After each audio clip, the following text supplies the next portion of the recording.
Now, hopefully my throat will let me do this tonight. Last time on Scum and Villainy, the crew made a narrow escape from a group of cybernetically enhanced Nexu, only to discover their ship surrounded by B-1 battle droids. They soon learned that more than the droids survived the crash, and found themselves at the hidden retreat of the crew. And that's where we pick up this evening.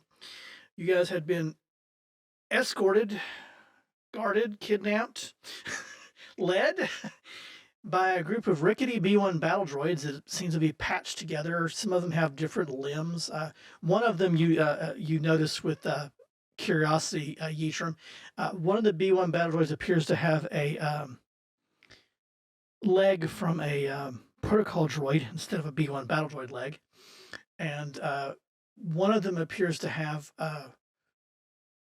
had its eyes replaced with a sensor dome from an astromech.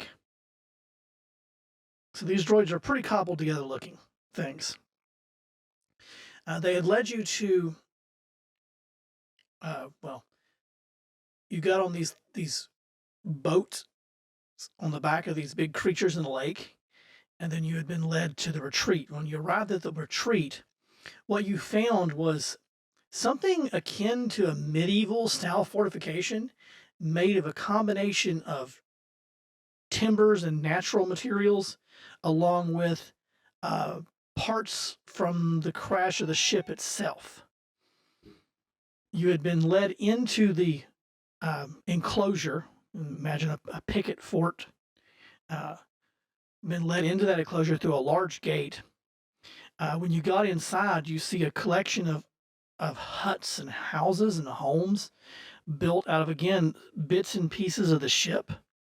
You had been led up to one of the main areas toward the center of the enclosure, where this two-story building stood, and you can tell it's made out of deck plates and armor plates off the ship, as well as a huge central tree going through the middle of it. And you were led into a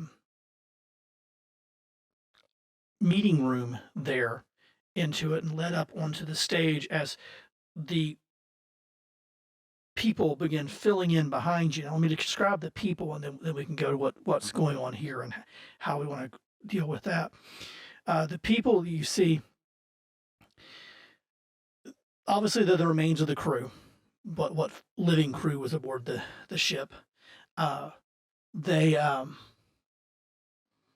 Their clothes is patched in multiple places.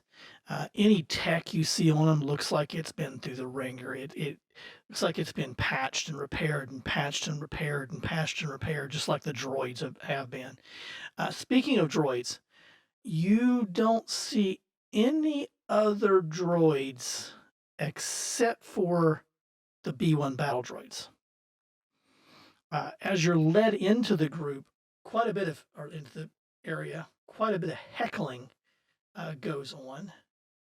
Let me get to the right screen here in my notes. Back to the retreat. There we go. I had a quick question about droids. We had a protocol droid with us, though, right? From the, Yes. is that's still part of our group, though? It has not. It was not previously taken by the battle droids. No, he is still with you. Okay. In fact, he is the one that. He's currently stowed away, completely safe. Don't worry, he's fine. No. Remember, he ran into the guy because we didn't lock him in anywhere. Yeah. And he took. Oh wait, that was your droid that I carefully put away and stored. Yeah. That droid's locked up on the ship.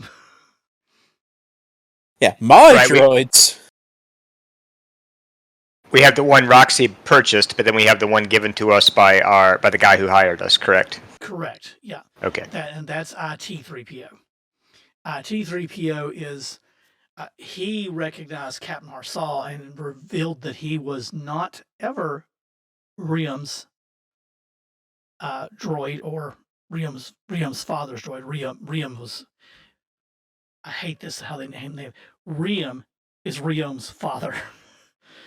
So he was never Riam's droid to begin with, as you were told, and quite frankly, Riam may not have known.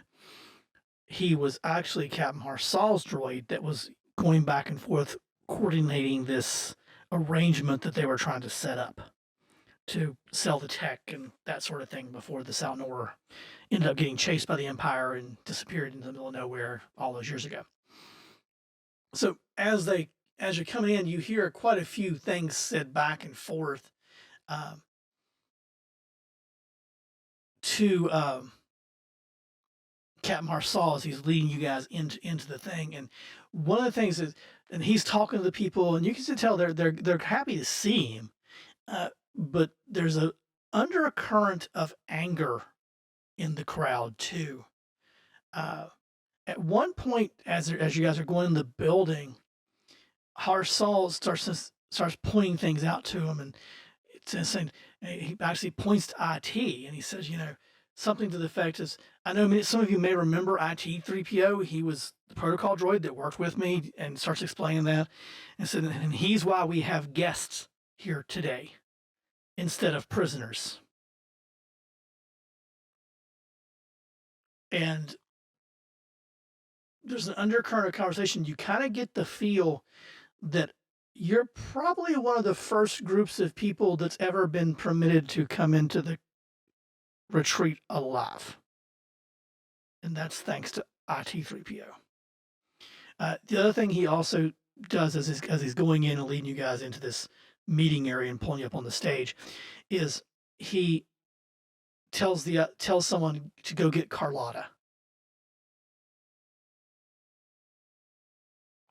It doesn't take long for Carlotta to appear, and a couple of other people that appear to be in leadership positions.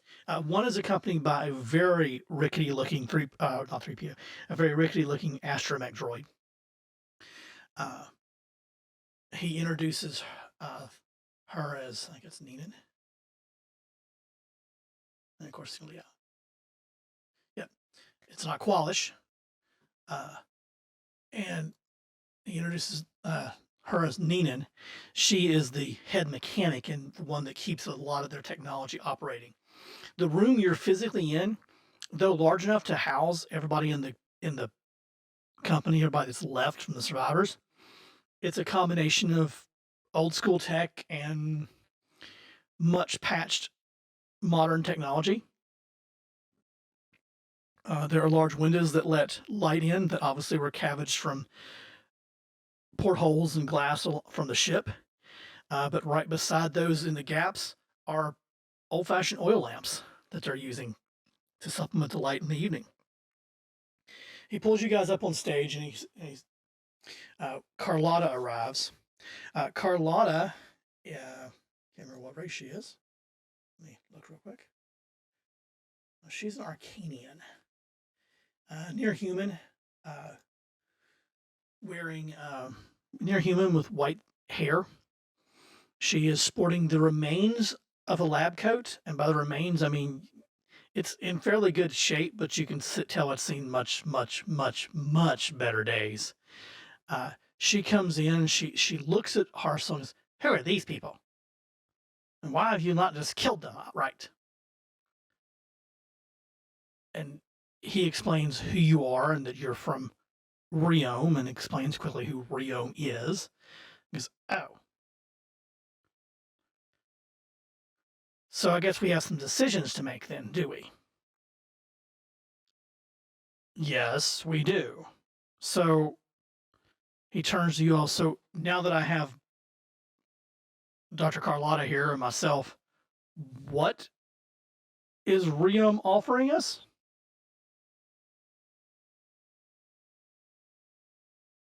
So this is where I might need a reminder of what That's we fine. were specifically charged to do here. We were just supposed to find the remains of the ship, hopefully, right? And evidence that more or less. Okay, yeah. So just evidence that we found it, bring that back to Riom, who would then send out a team to properly recover stuff. Right. And anything you could bring back would be a bonus, but. Right, and as a group, we had also discussed maybe just taking the stuff for ourselves, and or taking a decent chunk of it for ourselves, and then maybe just turning the rest over to Riom or something like that. Right. I guess. And yeah. the other thing that I think Roxy's the one that filled you guys in on this. The Sound No Lore, one of the reasons why it's been so sought after, and why the reason it became a legend, was not that it vanished and that it had this cybernetic genius Carlotta on it. That was just one of the things. The other thing was, the rumor was the ship was full of treasure, precious metals. Okay. And money, so actual cash, yeah. and money from that era as well. So there was a rumor that, so, part of the deal was you all got 10% of the findings plus less minus what he was paying off on your debts. So that was part of it. He wanted the technology, but in none of the conversations that you had with Riom did he ever conceive that someone may have survived all these years. Gotcha. Okay. Other questions to help fill in background information before we do, as we RP out this? Yeah, no. Before we get into when we were entering the camp, did we see signs that other, crews or visitors to the planet had been kidnapped and co-opted into this? Or is it like just droids and then the original crew, or do we see people that don't seem to really fit? No, that might have been kidnapped and. Everything that you saw leads you to believe this is probably the original crew of the Salmalore. That no one's either found them, or if they have found them, based on some of the feedback you got, not feedback, some of the conversation in the crowd, is that they were either killed before they could expose them. You also get a very, and this is from talking with Harsal on the way here. He is very, very paranoid about the Empire finding them. And that's why they've stayed hidden all these years.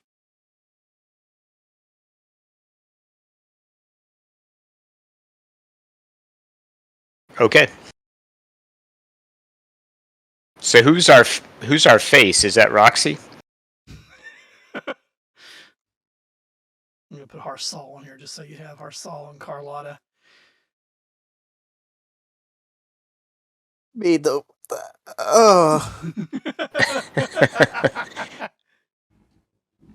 It probably is. Because you've got a Wookiee and a droid, and then Roxy.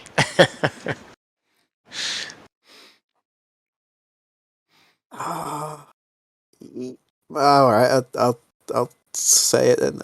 You can just tap out if things go bad. We got your back. We'll send the Wookiee first.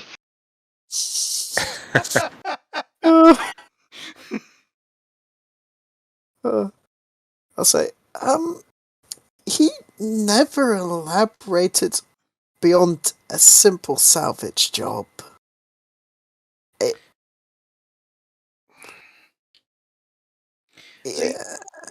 Harsal's face kind of falls and is like,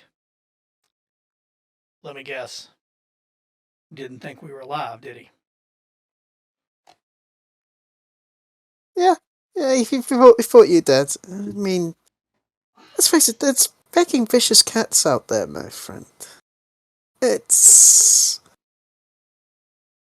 kind of hard to survive here, from what we've seen.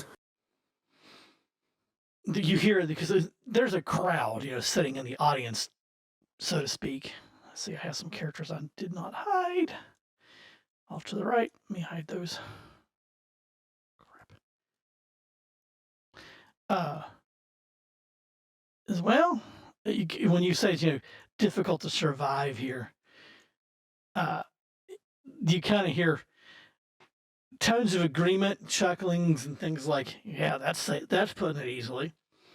Harsal, on the other hand, very diplomatic about it. He goes, well, you are right about that. We have managed to survive here, but it hasn't been easy. Thanks to Dr. Carlotta, we've been able to enhance a few of those cats that you're talking about.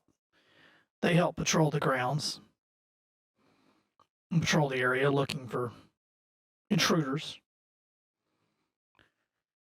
I'd really liked The thing I want to know is, and this is Harsal is like, I know we're not dealing with Riam, we're dealing with his son now, but is our deal still solid?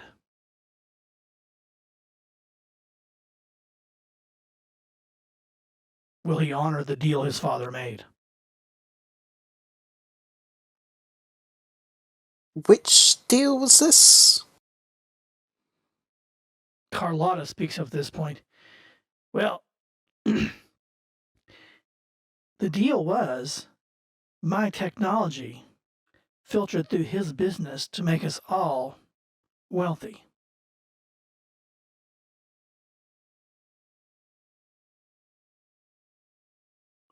Like she said, her plans, her designs filtered through him as the front.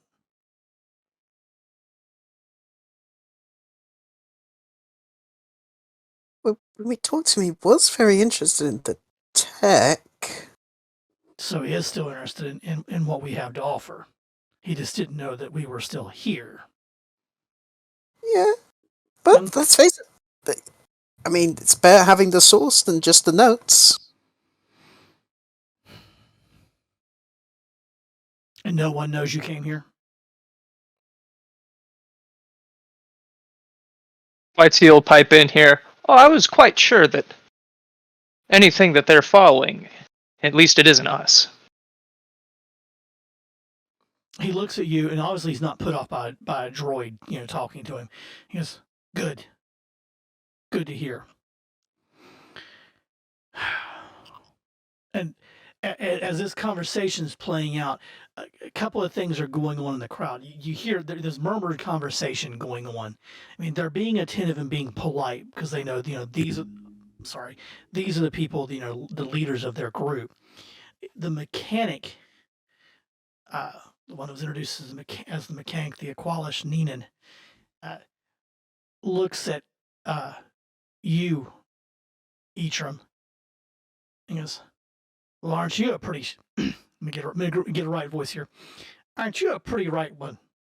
All your parts in the proper orders." Well, I do pride myself. I don't recognize your model, though. What type of droid are you? I am YTR4M, a butler droid. You're a butler droid. Interesting. I've met butler droids before, but not one of your model. Keep in mind, Yitram, you're a newer model than the Clone Wars. Older, it might be an old design, but you've been not you yourself, but your line had been modified a few times before, after they disappeared. Will this Riam have the technology to, or access to the materials to reservice our droids? I mean, he had a whole company. I'm pretty sure he's got some cash. The mention of a company, our soul part kind of drops back in the question. Company. So Riam was able to make the company work, even without our technology. Isotech is a viable business. Isotech is the name of Riam's company. Yeah. Yeah. How big is Isotech? Do we know? You had never heard of it before, but you saw enough of its operation just in the offices and the business quarters and the things you saw going on in development. You can tell they might not be galactic spanning, but they're making money, maybe not huge amounts of profit. The other thing that you picked up on was that probably the reason they're not galactic spanning might be because they dabble more on the illegal mod side of the galaxy. Well, they weren't. So they were sort of in some kind of little turf war, right? When we left, because the guys tried to kidnap our protocol droid that they gave us. Okay, that was a group called some of the details you were probably able to get from IT because he'd been working with Isotech, and I'll have him pipe up here in a minute. But that was a group called the Yar Clan, and Okay. they are salvagers. So so they were after they were after the ship that we're after. Right. Okay. I thought that they were okay. So because I remember you saying that we had that like the Isotech offices were cleared out or something like that, yes, right? Like yeah, they had been ransacked. and that was this Yar clan, but it was just had to do with them trying to get information on the salvage. That was it. Correct. So Okay. So it wasn't like a business partner of Isotech that had no, well, its maybe relationship had gone bad or something like that. maybe at one point, but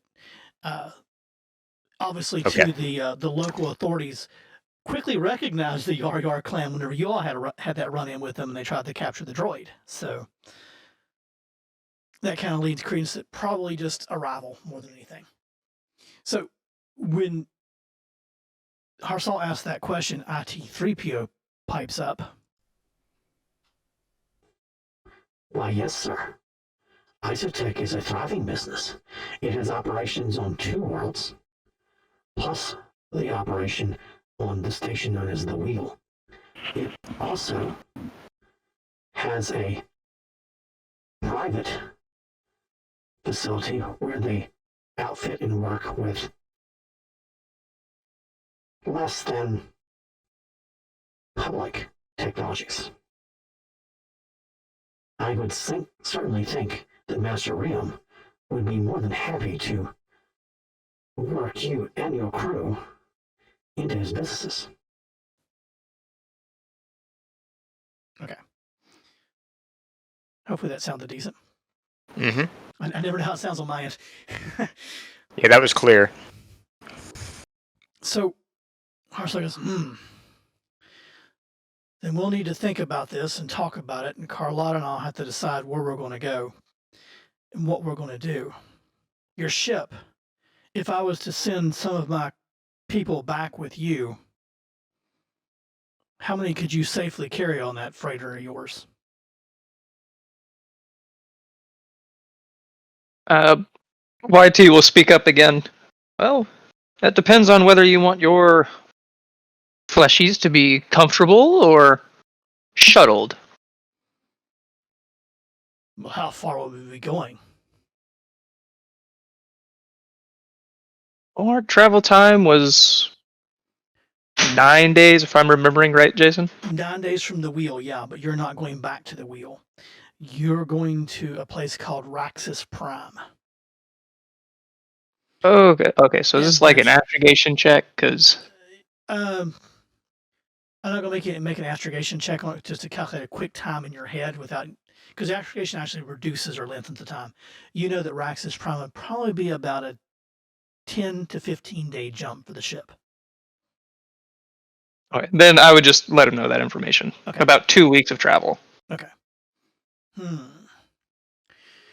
I'm sure you can't fit the 100 or so of us that's left on your ship. Well, yeah, and again, you know, you could fit them in there, but life support probably wouldn't support them. yeah, standing room only, minimal rations. Maybe. Lack of oxygen is more the problem. And water. I imagine Always it's a problem CO2. with you. Yeah, the scrubbers would have problems, would be the issue. Okay, so he goes, But Rio, okay. And you can see him and Carlotta, they keep conferring back and forth. And she looks at one point at some of your injuries, particularly you, Shock. You're pretty beat up. Yeah. Did you have a run-in with some Nexu? You seem to have quite the gashes there, friend Wookie. So I guess I still have my translator droid, yeah. So, well, yes, we had a bit of a dust up. That's true. I'm fine though. Don't fret. Ah, very well. So, Carlotta turns to Harsal. Perhaps we should let our friends rest for the evening in one of the empty homes, while we and the others confer about what we wish to do. Harsal kind of nods agreeing with things. That's probably not a bad idea. We'll sit down, we'll all kind of talk and listen to you guys. Yeah. So why don't you, we'll get someone to take you over to, so we have a couple empty homes here in the retreat. We can set you up in a house for the evening, get you some dinner, while we talk it over and decide how we want to proceed. Is that do you find that acceptable? Kind of looks at you, Roxy, at that, as you've been the kind of the front person. Though you've all been answering questions, you've been kind of the one in front talking the most. I think we have a problem with that. We might bring a few rations off our ship though, because the dietary requirements. I understand. I certainly understand that. I can have some of my people go back with IT here and pick up whatever you need from your ship. Or one of you can go back with them, for that matter. It should be relatively close, right? Because we brought the ship to them. That's right. That's right. You did bring the ship here. That's right. Thank you, Marty. I forgot that altogether. Most certainly, then, yeah. So you'll be far more comfortable and safer here. Your ship will be fine. We'll station guards around it to keep any of the bigger critters away from it. But and they kind of hid it in their garage area. But you'll be far more comfortable. So things are arranged. You guys are given are led through the encampment. As you travel through the encampment, you notice more and more as you go through the encampment, as you're looking, you start piecing together bits and pieces of what you're seeing and that sort of thing. The huts, some of them are very well constructed, some of them are not well constructed. Some are literally just huts. Some cases, people are using cooking fires outside the house to cook on, the roasting various local meats and things like that. You notice that many of the people have blasters. Not a whole lot of them, but they do seem to have weapons, functional weapons still. You're led to a nice little house, plenty big enough for the three of you. IT stays with them to work out deals from Rio's side, because fortunately for you guys, IT3PO is actually a legal representative for Isotech, so he can deal with them and get things worked out. You're led back to the house, and not too long after he leaves, someone takes you guys up and lets you get what you need out of the ship and that sort of thing. But they also do bring a meal to you, and believe it or not, it smells quite appetizing when it arrives. Some kind of stripped meat and some kind of spices. They name what it is and go over what it is, and say, well, this is this kind of creature here, or this is this creature here that we've found here, and it seems quite appetizing. They also bring fresh water to you, show you where the facilities are. All those great things are handled, as you guys settle in, and I'll let you guys talk amongst yourself about what you want to do and how you want to proceed without my interruption.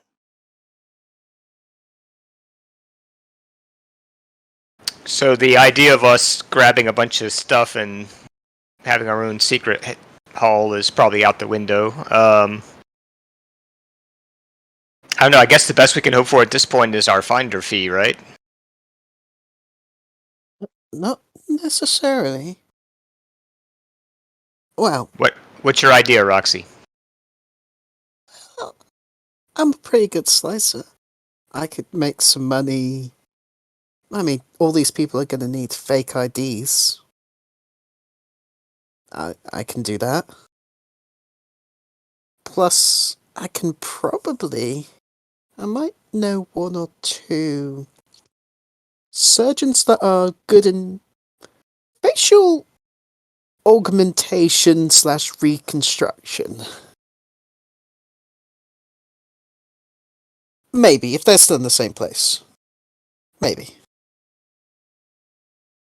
Basically, I'm trying to find a black market plastic surgeon and make some fake IDs. Right. Make some money that way.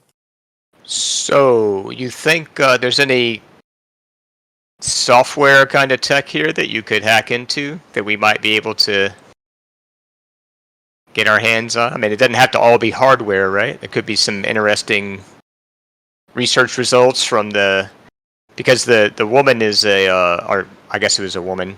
Yes. She was a cyber geneticist or something of that sort. What was her? Yeah, she's a cybernetic geneticist and researcher. She Okay. was known during the Clone Wars, and this is something that Roxy may know based on some of the history check that she made a couple of episodes back. Carlotta was known for creating some of the some really high tech cybernetic enhancements for their soldiers during the Clone Wars. It was one of the reasons why they were so heavily pursued by the Empire, is they wanted her knowledge.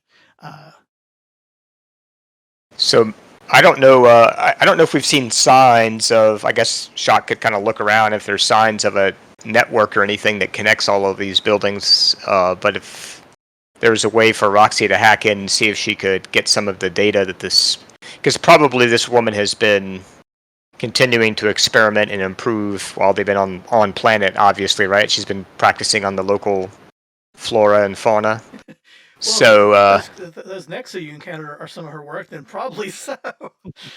Exactly. So maybe some of that stuff could be, the information could be sold even if we couldn't get our hands on actual hardware.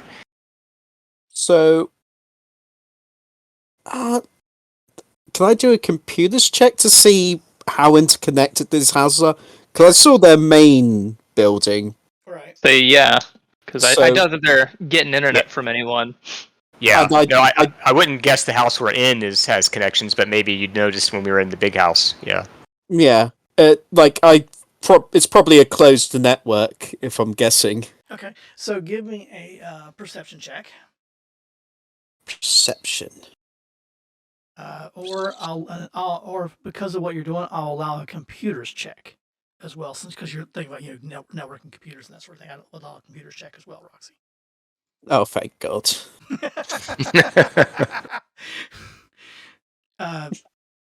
And no setback on it, just 2 purple. I mean, that's not something that would be hard for you to spot. Okay. Wow. Look at that. Look at that roll. With advantage, even. Wow. Okay.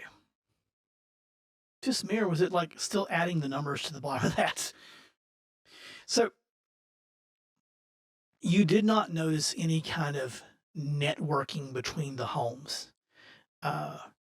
In fact, now that the sun set, and as you look out the windows of your little cottage across it, about the only lights you see appear to be actual fire or candles, nothing technical.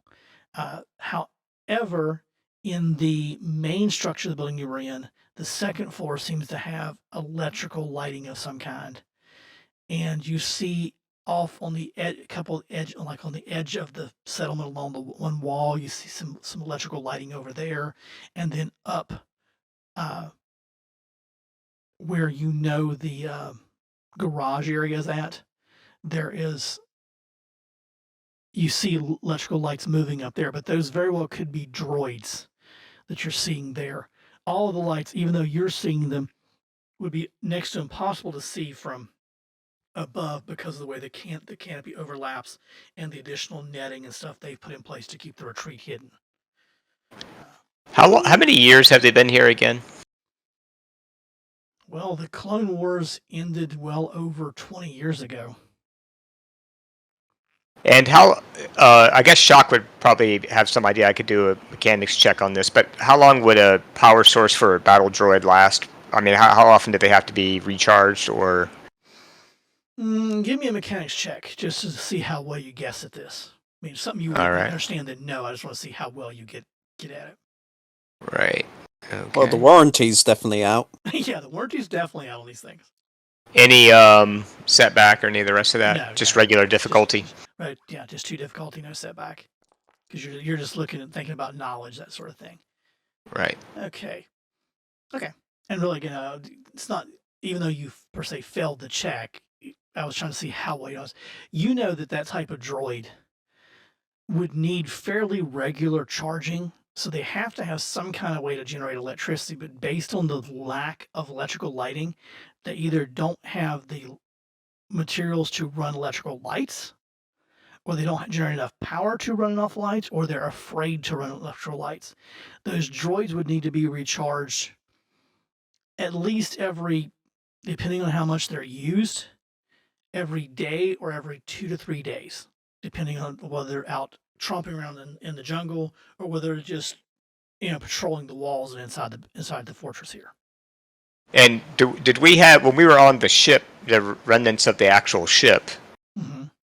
Did we get any feeling for whether they? I mean, they had actually obviously stripped it of most of the usable stuff, but a power source. I guess that would be. I'm trying to think on a ship. That would be what exactly? I remember we went to the auxiliary reactor and that was stripped out. Yep. Okay, so they might have a small reactor here to provide power, perhaps. And also keep in mind the aft section of the ship, which is where the engines and all that was at. That's now currently a dam. Right. We Okay, never did but if check they, inside. What, Marcus?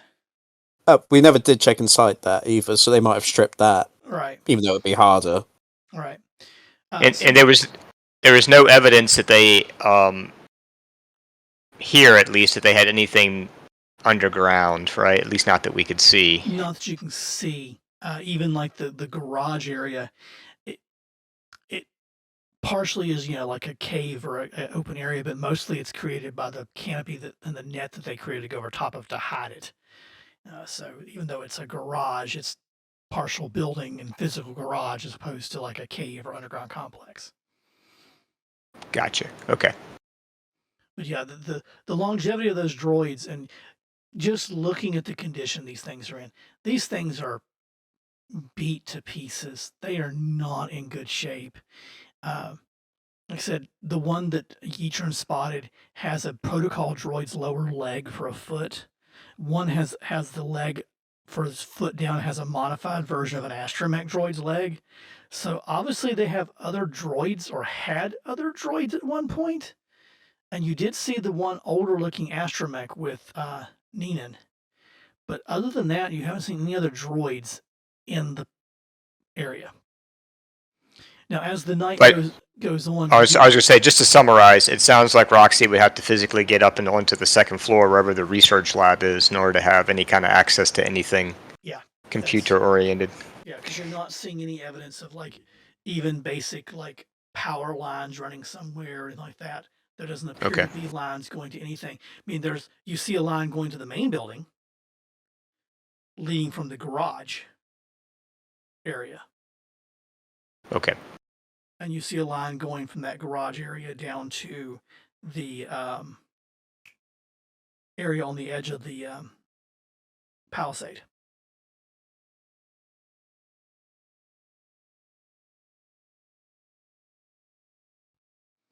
Okay. And as the sun sets, the camp gets quiet relatively quickly. You can tell these people have adjusted to the cycle of the planet and the light. They don't stay up late and talk, that sort of thing. The majority of the people, I mean, you would assume that they retire to their buildings, their huts, their homes, and you would guess they're probably going to sleep. I mean, they might be sitting there talking in the dark or not using lights, or they got blackout curtains possibly. But you don't see a lot of evidence of light around the complex after the sun sets.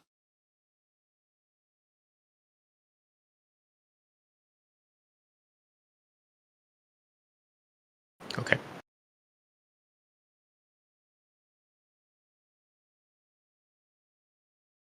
Okay. Anything you guys want to discuss before we make it morning? I wanted to see if I could make a sort of like a fake records and maybe an ID, just so I could have like a sample of my work. You got your kit. You got your portable kit, right? Yeah, I got my slicing kit. I'd never leave that. Right. So, go ahead and give me a. Let's see. Do you have forgery? Computers. You have computers. Yeah. I'm seeing if there's anything along the lines. I don't see anything along the lines of forgery. So, Knowledge underworld, but that's more for knowing things about Yeah. underworld. right. So I guess we'll do a computer check because ultimately you have to forge electronic records, and what you're trying to do is fake the chain code records that the Empire uses to track all of its citizens. That's what you're ultimately trying to do. So Could I use Hut? Is Hut easier? Hut's easier maybe than faking a faking a Imperial chain code, but the problem is even the Huts have to use the chain codes to travel from planet to planet if they're traveling on legal transport. Ah, okay. I'll try and do the chain code then. Okay, so that's going to be a 4 purple Ooh. attempt. No setback because you're just trying to make a sample. It's not a real one. You're just trying to prove you can do it. Yeah. It's been a while. Oh, look at Ooh. that. So you're able to create a falsified chain code and you're able to transcribe it to a device, same kind of reader code that everybody else uses. You have one handy that you can use. There is a small problem with it. If someone was looking at it very in depth, it may not pass muster, but you did succeed. And by that I mean if someone like tried to research the in-depth family history of this fake ID you made, they would figure out real quick that it doesn't go more than a couple generations deep. Yeah, but it's hold up to a passing scrutiny. Yeah, passing scrutiny, yeah, he would go through no problem. Might not hold to like say creating a bank account or something like that, but passing scrutiny, yeah. Okay. Yeah, So all right. when morning comes, and really just before sunrise, and Yeatram, you're probably the one that notices it because you're probably just kind of standing around or walking around outside the hut. Pretty much blankly staring at the door. Yeah, you notice just before sunlight, you start to hear the noises of the community as the community wakes up. You smell cooking fires start going. You hear groups getting ready to go about their day, and not long after sunup, groups start moving in and out. About a half hour after sunup, a child approaches you. The child is carrying a platter, and it looks at you and goes, "I brought food, though I don't think you eat it. Your friends might, though." Much appreciated, small meat bag. She's kind of taken aback by that, but he hands the platter or he passes the platter off to you because I was also told to tell you all that one of the others will be around later to give you a tour of the settlement.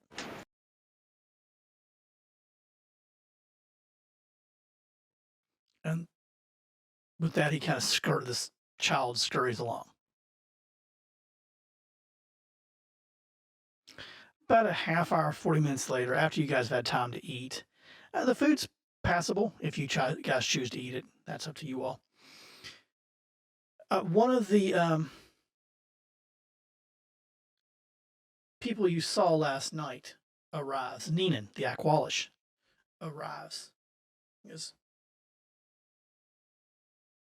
The captain and the doctor are still debating the best course of action, but in the meantime, we thought it might be a good idea to give you guys a tour of what we've managed to accomplish here and show you some of the things we have here. At least to give you something to do besides sitting around that hut all day. You interested? Yeah. I haven't been totally idle. Okay. Oh, what have you been up to? well, in case you guys decide to leave, I decide to make this. And I show him the fake ID and records. So when you pull the ID out and the little shit comes up, and the chain code, holographic chain code pops up, and there goes. And you can see a bit of confusion. Because that's an ID? An ID that goes to anyone who I wish to assign it to. And again, and I can make more. And of course, it's in Arabic, and she's reading through the characters. She goes, the Empire actually tracks people by their DNA? This is a DNA chain code. Now, for you all, it's commonplace. Everyone has a chain code. But you got to keep in mind that after the end of the Clone Wars and that little bit of a gap whenever the Republic fell apart, the Empire was created. In that few months period there, the Empire literally assigned chain codes to everybody based off their DNA codes.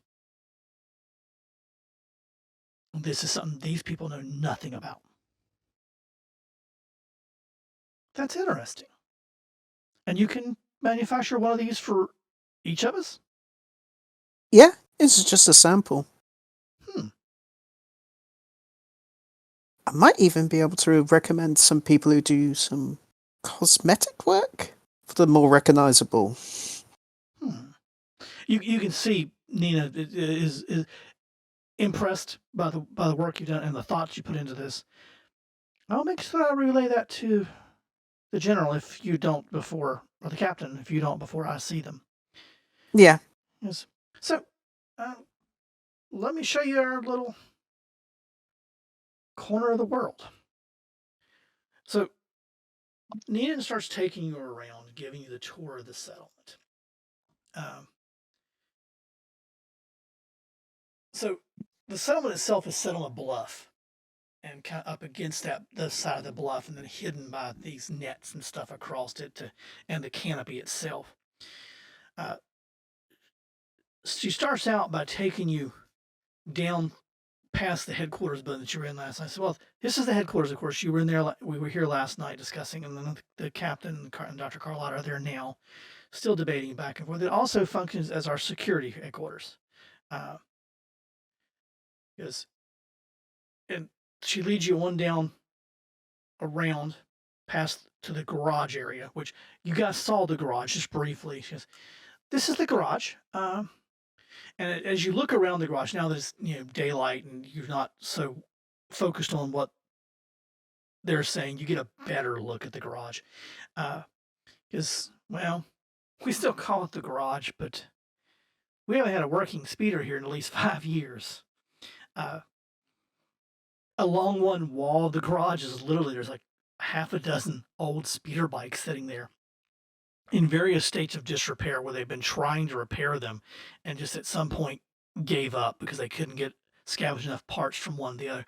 Because I could probably scavenge enough to get one or maybe two whole, but I can't get them to function because we don't have a few of the other essential parts to make them work. Could Shock do a mechanics check to think about whether we would have what they would need to get them working on our ship? Yeah, sure. Okay. Just at a quick glance, it'd be I'm gonna give it a hard 3 purple because you're just kind of glancing, looking at what you got. Okay. No setback on it, obviously. Oh, look at that. So you have some of the things they need. You might be able to get one, depending on what the true issues are. You may be able to get one of them or maybe two of them working. If it's just an issue of batteries and charging, obviously you could hook them up to the ship's reactor and easily charge anything for them. You couldn't run shields in like that for them, but charging a couple speeder bikes or a couple of droids up would not hurt the Rabbit Monarch at all, or the Rabbit Rancor at all. So he'll make that clear through this translator droid that if they really need to get a couple working, he could probably help them out. Well, that would be wonderful. Perhaps after the tour, we can see what we can do. He gives a nod and a little Wookiee roar. Okay. So the astromech Besider is an older R2. It's an R2 unit, and Nina has introduced you to it because it comes starting up with a pad in its hand when Nina arrived. Because this is R26N. It's the only, and he's moving slow. So he's the only astromech droid we still have left that's functional. And she kind of waves a flippered hand over to one side, and you literally see a pile of droids. There might be 36 or more droids of various models in this pile in various states of disrepair. I do the best I can to keep them running, but we're slowly running out of parts. One thing I hope we can get out of this is the hope Riom can give us some parts. Then she kind of looks and goes, truthfully, I don't want to stay here. I like your idea. She looks at Roxy. I like your idea. I'd like to leave this rock. I wouldn't imagine any of them want to stay here, right? I mean, they're marooned. Yeah, can Eatrum pipe in here and ask if is that a common perception by the rest of the crew here? Leadership notwithstanding? Nina looks around surreptitiously because there's a couple other people working in the garage, and looks at R2 and gives a flap a hand, go away gesture, and the droid turns and wobbles off. To give you guys an effect, your astromech droid makes this one look like a piece of junk, and your asteroid droid is a piece of junk. So as it travels away, it goes, well, the captain's pretty paranoid about someone finding us, and I get that. I really do. I said, but it's been 20 years. No one's found us. Well, other than a couple salvagers that lucked out and found the ship by pure chance, no one's found us. No one's come looking for us. It's like, how bad is it out there? How powerful is this empire? Well, Jason, just my background, I imagine I've come across several Imperial patrols. Oh yeah, all of you have. I mean, that's. Can we figure out an answer together? I mean that would be a knowledge roll, wouldn't it? Yeah. Yeah, I mean here in the Outer Rim, not bad, but Core Worlds, good luck. Yeah. Yeah, If I had. This would be a one purple roll, guys. I mean, you guys function on the edges of the law. You know how powerful the Empire is. You know it spans the galaxy. And and you've probably even at least heard of Darth Vader. Maybe never seen Darth Vader, but you've heard of him. I'll give him the lowdown on a few ships that I've run into, TIE fighters, and I imagine Star Destroyers. Okay, yeah. And then even if you haven't physically seen them, you've seen enough dated specs about them. You got an idea of what those big ships Corellian ships look like. Really? They're that powerful? They control it all? So? I mean, do we... There's resistance, but yeah, you don't want to get on their radar, let's put it that way. So staying here and hiding is not really a bad idea if we were more properly supplied. Yeah, if you could outfit this place, maybe dig some underground labs, that sort of thing, make it into a real installation instead of just a little shanty town. Sure, yeah, this wouldn't be a bad place to hide out. Well, to answer your question, there's quite a few of us that would like to leave.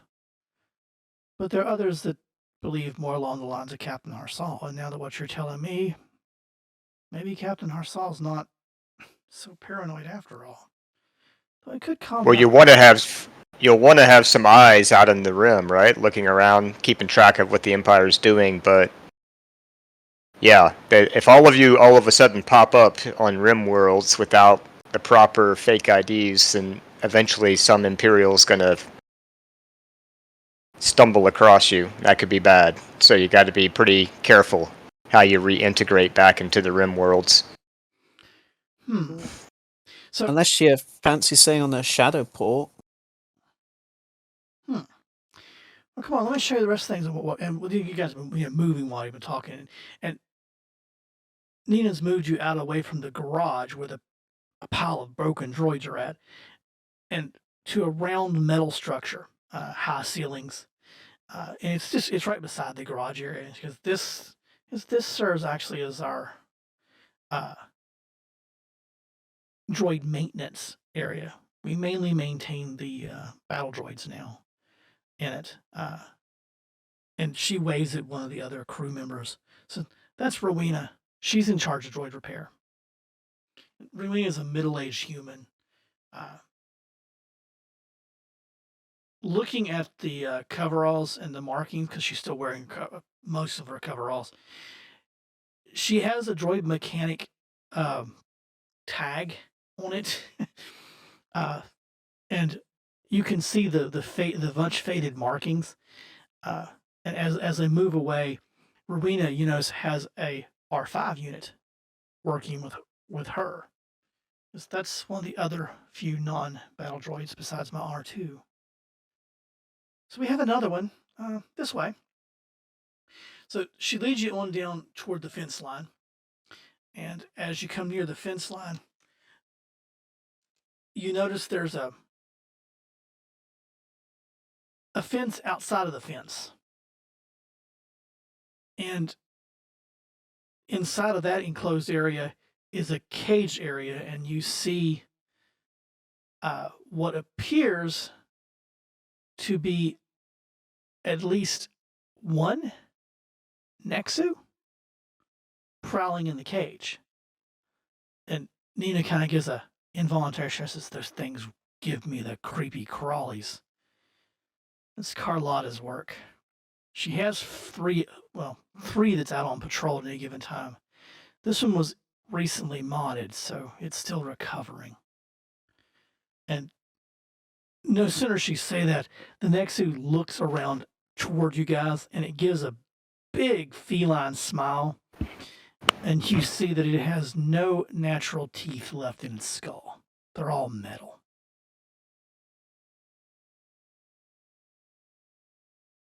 Really think some of this is unnecessary.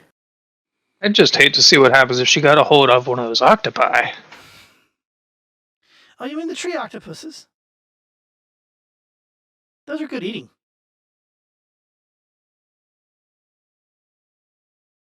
What about the things we saw swimming in the lake? Are they also modified?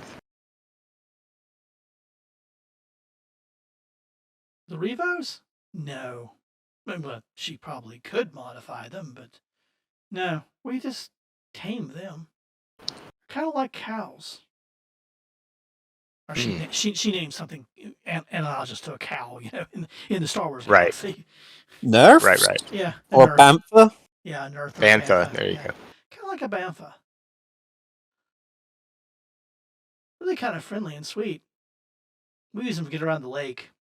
They're so big, not many of the other predators in the lake will attack one, especially not whenever you have a blaster on hand. And she kind of pats the blaster that she's carrying. What other kind of natural resources do you have around here? Precious metals, that sort of thing. Not much.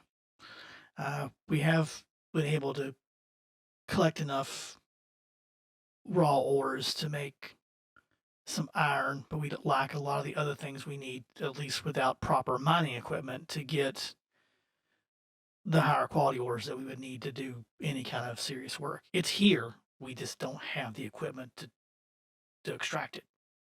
But if you expanded your installation, brought in the gear, you could manufacture things here?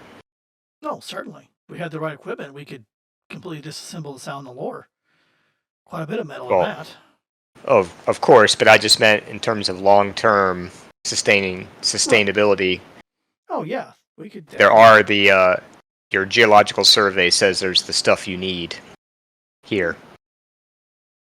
Yeah, it's here.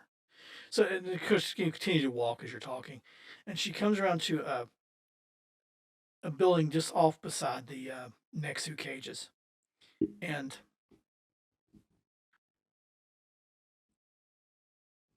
she goes, "This is Dr. Carlotta's laboratory. Come inside, show you around."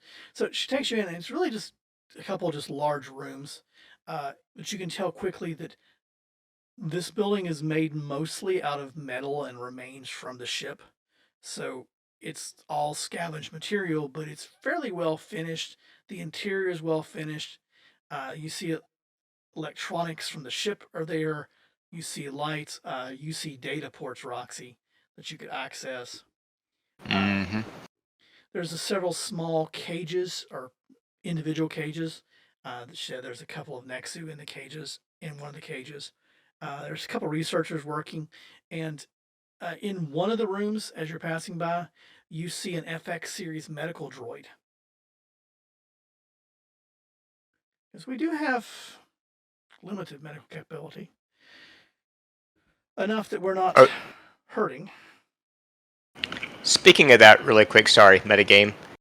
What is Shock's, I see his icon has some bars that are pretty down low. Trying to figure out what they are. Blue and green are what? Hold on. Let me pull Shock's sheet up. Shock just in case combat. Yeah. Yeah. Shock currently has 15 wound and okay. 7 strain. Actually, the strain should by the way, all your guys. I should have done this because you rested. Your strain should all be set back to 0 if you haven't already done that. Okay, I'll do that. And unless you used a med pack, you would have regained 1 wound over the night. So he'd be at 14, is that right? Yes. 14 wound, okay. Yeah, unless you used a med pack. I now have no wound. Say again? I now have no wounds. Also, if Shock wanted this stim pack, I could have given him one, okay. I think. If you want to do that, go ahead and take care of that, obviously. And so a stim pack does, let's see, reduces 5. Okay, I think I actually had 1, but now I would have 0, I guess. Okay. Whoops, sorry. I still have 2, surprisingly. Well, I'll use mine up and just keep yours handy. So that brings me down to 9, I guess, wound. Okay. So I would offer one of my repair kits, but I don't think that would help you much. Not on a Wookiee, no. Maybe if Carlotta modified him. No thanks. I don't want those kind of mods. Well, actually, the metal teeth might not be so bad, but I don't want to be controlled by anyone. So as Nina's taking you around and showing you stuff, so this building, the lab building, is by far the most sophisticated technologically advanced. And she explains that while Carlotta uses the place to experiment on things, if anybody gets hurt, they also come here. And though Dr. Carlotta might be a cyberneticist, is also not a half bad doctor. She explains that in the early days, right after the crash, a couple of the crew suffered pretty bad injuries in the crash. And she actually replaced a couple of their arms and stuff using broken droid parts and things like that. So she's not half bad at what she does. And just in general conversation as she's going, around, she kind of points. And she comes back out and she looks over to get the next cage again. She gets that same involuntary shudder. She goes, "Yeah, that's odd. I wonder where the other 3 are at." Those are the 3 we encountered on the ship, I presume? Yeah, the ones you all killed. Wait, did we kill them? Yeah. We did, didn't we? Choice. I had this memory that we maybe just evaded them, but I think you're right. Yeah. How did we kill them? I should remember this, but I don't recall. Yeah, I wasn't there for that one, so. Go ahead, Marcus. We used an ion grenade, which knocked a bit of its servos out, and then we just blasted them at point blank range. All right, so was, I remember It that was awful. we did the ion grenade, and then we ran up into the bridge, right? Or we snuck up there through the ductwork. Yeah. But then they came up onto the bridge, and then we must have then, I guess, That's when you finished them off. yeah, finished them off. I don't remember the step by step, but okay. Which is why you're so badly injured. Yeah. So Shock will kind of go, oh yeah, I don't know what happened to those guys. Interesting. And kind of scratch his head. Kind of put one arm over the big gash in his side or whatever where he was hurt.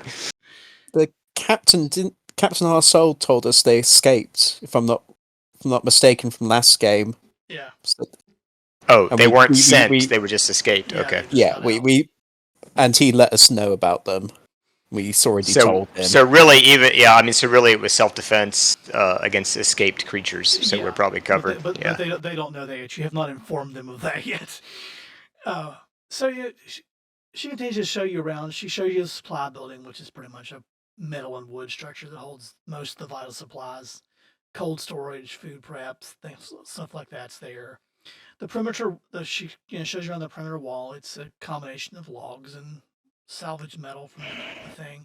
There's several sentry towers around about each 10 meters or so. There's a tower on wooden poles there, and then typically you find each tower has at least one B1 battle droid on duty. It also, you see they have salvaged some lights, some spotlights from something somewhere that they have in each one of the towers so that the droids can light things up if need be in the dark.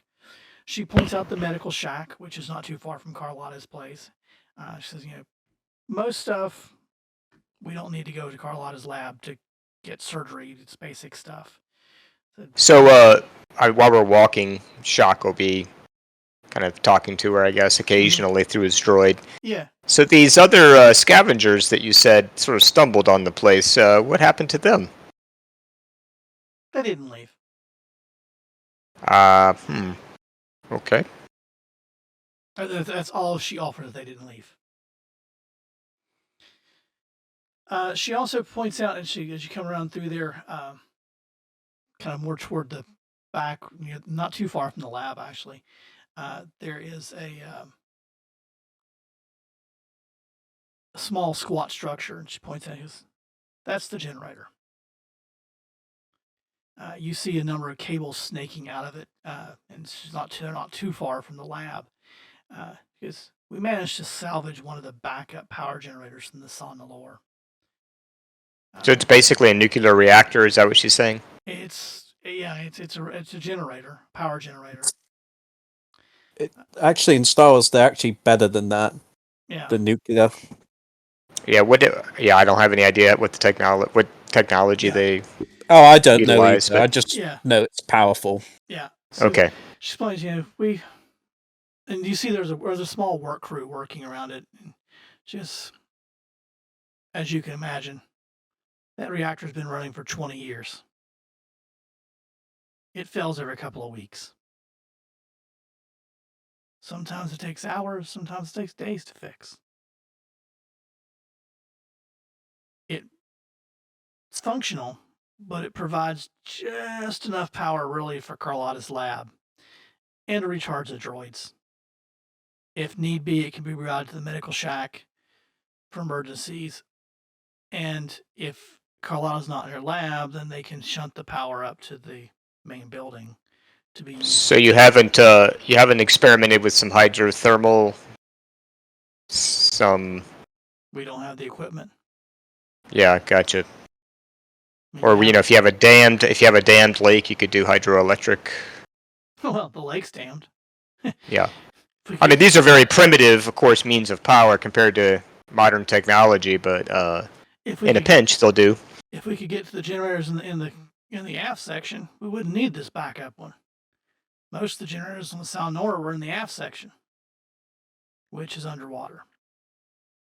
Ah. So you need some rebreathers then. To get anything out of there, but I don't know what would be left after 20 years in the drink. Yeah, I wouldn't imagine a generator's components would hold up too well underwater that long.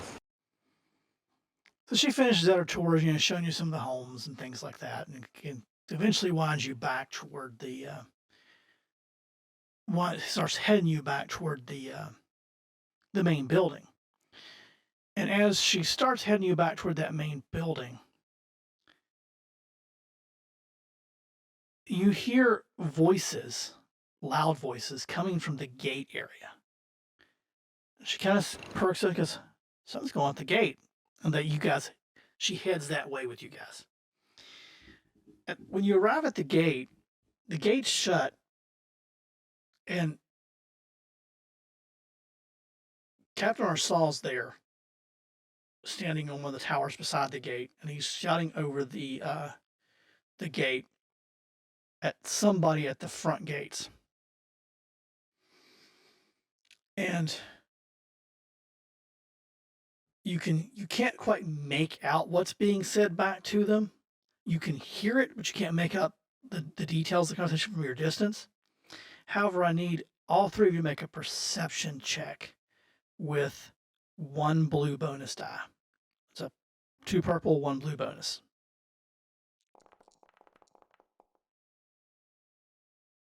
Each of them succeeds. Roxy fails. Okay. You said 1 blue, 1 blue, 2 purple. 2 purple. Perception. What a surprise. The droid's observant. Yeatram, Shock, you recognize that voice. It's the guy that was leading the Yar clan. What in the huh? Now I want to know how we were found. Interesting. Did they plant something on the protocol droid that they could track? Or maybe the ship? Our ship, maybe, yeah. Well, no, because I scanned for any outgoing connections. On the ship. Yes, I used our own sensors to see if we were sending anything out. Would something on the droid be detected that way? I guess it would. Unless it was delayed. So as you're having this conversation it's with each other, the gates swing open and you see 3 Rhodians and a Sullustan walk in. And you recognize them. It's the Yar clan. Shock's going to give a little roar and advance on them menacingly. Okay. Wait, have they seen us, or are they still focused on the gate? They're still focused on the gate. Oh, well, Shock doesn't care. He's pissed off they're there. Okay. It's valid. So what's Shock saying? Or is he just roaring to get attention? He's just kind of roaring in anger, but then he'll say, what the hell are you doing here, through his protocol droid. See? I told you, Captain. These guys are here to exploit you.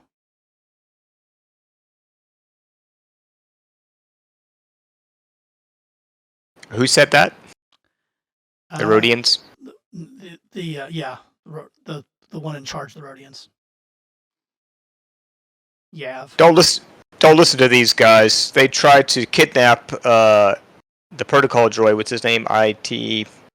IT3PO. Yeah. Now, yeah. IT's, They tried IT's nowhere to be seen right now, so he's not physically here. Right. They tried to kidnap IT3PO so they could scavenge all of this on their own.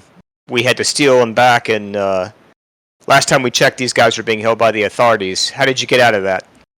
Okay, I need Shock, because you're the one talking, to make a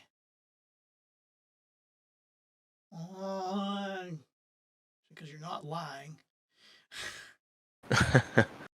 Is there like So it wouldn't be what would it be? I'm gonna go with charm, maybe. Charm, okay. Coercion, charm. I'm open to any suggestions here, guys. What am I trying to do? Basically, get the Rhodians to tell me what's up? Is that what? No, you're trying to convince Captain Marsal that you're not the one lying. Probably charm, then, I guess. Cool on negotiation. That works. Those are the only ones I could think of. Yeah, they're all the same. They're all the same for me, so it doesn't really matter. I'll do negotiation. Okay, hold on. Okay, your 2 purple. Okay. And IT's not here, so okay, I can give you a bonus. So 2 purple. That's his coercion Okay. skill. Light side if you want to, mate. Yeah, might not be a bad idea. What does that give me? A boost? Yeah, when you got the roller up there, I was gonna pull it up here a sec out of the screen. You can. Oh yeah, I see it. Yeah, I can do a light. Yep. Okay. Just upgrade the ability. There you go. Oh Okay, that didn't. It, wait, it just says light 1. I'm okay, not sure what that means. Okay, hold on. It didn't actually do it. So let's have it roll it again. Bring Okay. the thing up. Put your stuff in it. Okay, and then do upgrade ability. The top left there. Okay, upgrade ability. Yep. And then roll. Yep. And then roll, and I will burn the point for you. Okay. So I'll just get basically 1 in proficiency with that. Yeah. Is what it looks like that does. Yep, Okay. Exactly what it does. There we go. So Still it didn't help failed. you. It didn't help you. So Harsan's face turns kind of hard and he goes, well, we can talk to IT about that. In the meantime, he points at Go ahead. He points at you guys, and a couple of battles says, take them back to their place.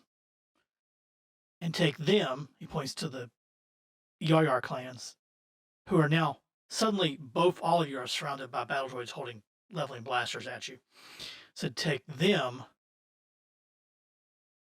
and he names the location. It's another one of the houses in town. That's what it is. He goes, well, I go talk to IT-3PO. Shock's gonna yell over his shoulder, "Don't trust those bastards." Okay. So, Roxy, I'm assuming by now you let that blaster slide back down into your holster. Yeah, I'm just palming the handle, just like stroking it. That's one thing that I love about this platform is because when you type that in the chat, it actually shows that as you're speaking. Well, on my screen it actually zoomed into you and said draws blaster, which is really cool, especially for people that watch it when I release the recordings. They'll see you saying you're half drawing that blaster. Yeah, I saw that too. I was like, "Oh, that's cool. Getting ready to scrap here." So you're led back to the buildings. A bit of time passes, and then you are asked to come back to the main building. You're led back into that main headquarters building. Could I do something before Sure. that? You got at least half hour this, so if you can do anything, yeah. I pull out my comlink and try and contact my astromech and ask him to check the ship again for trackers. So you flip your comlink on, you try to calm your astromech, and you get nothing That's get awkward. back. Huh. No chirp of acknowledgement, nothing. Etram's also going to pull out his comlink, and he's just going to be scanning to see if anyone else is trying to talk. Okay. So Just, no reason. okay. Actually, Etram, give me a. I was thinking scan it like a radio. Yeah, and I'm just thinking, give me a computers check with 1 setback on it. Okay.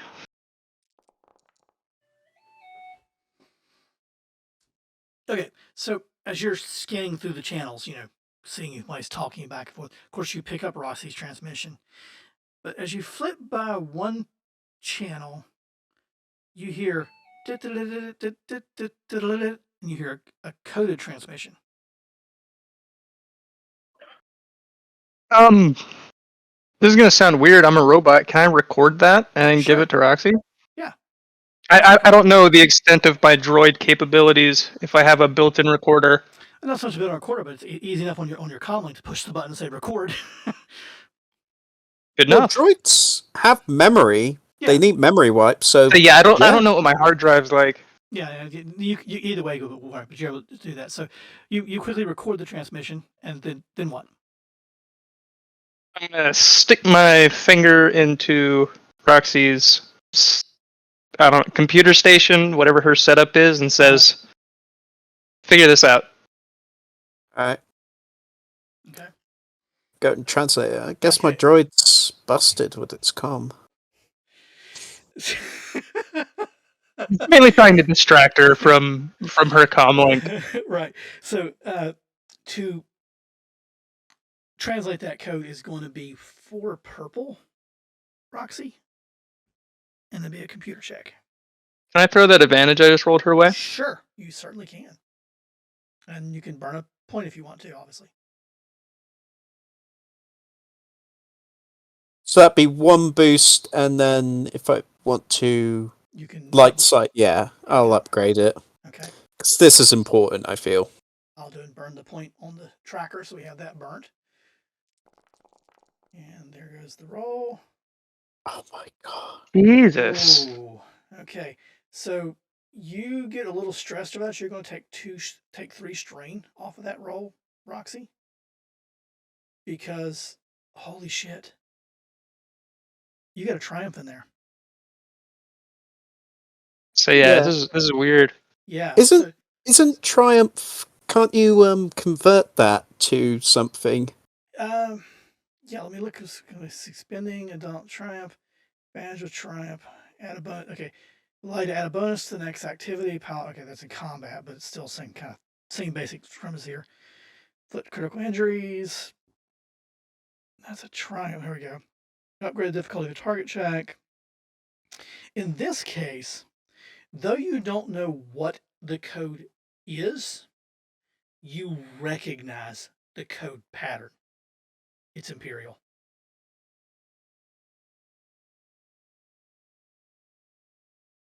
Oh. You weren't able to break it, but you know it's an Imperial code.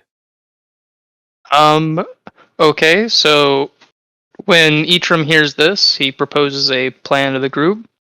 Sprint to the leaders and try and out them as working with the Empire. Gain sympathy from them, and then also hopefully get the hell out of here. Shock's all for that. Yeah. I want to get the hell out of here. Okay. So you're not long after this occurs, you're taken back to the main building. Captain Harsal has the Yar group over there, on one side, and you guys on one side, and then there's battle droids there in attendance, about 3 or 4, not a whole lot, but 3 or 4. Harsal's there. Carlotta is not there. A couple other people from the encampment that you've seen around but don't know are there. Harsal looks at you and goes, YT backs up your story. According to him, he points at the Yar group. These folks tried to steal him as he was being delivered to your ship. Is that true? Just as true as the fact that they're working with the Empire, because we just caught an Empire broadcast directed at their ship, mixing in the ship part, because I assume that's where they had to send some kind of comms. Cat Marsal spent a lot of years on this planet and a lot of years living outdoors. He is by no means a light-complected man with the many sunburns and suntans he's gotten over the years. He visibly pales. They're working for the Empire? Are you certain of this? The Yar group immediately erupts in, no, we're not, denying it. Playing the transmission. They then do tell, where else was this transmission heading? Because our ship's powered down completely. So do you play the transmission? Sure. Okay, I just asked him. If you got someone that can decode it, it'd be good as well. But I recognize it as Imperial.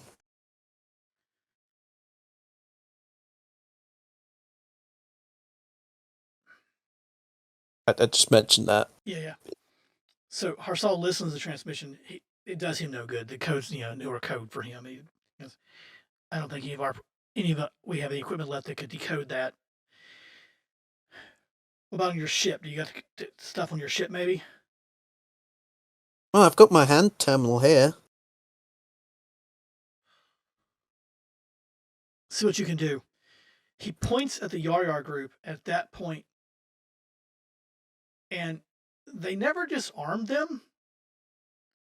Bad mistake. Just like they didn't disarm you guys. And there's a trio of there's blasters being drawn there. At the same time as they're drawing blasters, and I'm assuming you guys are probably responding to the same thing, seeing what's happening. You're preparing to do what you need to do. You hear a noise, and it's an unmistakable noise to you, Yitram.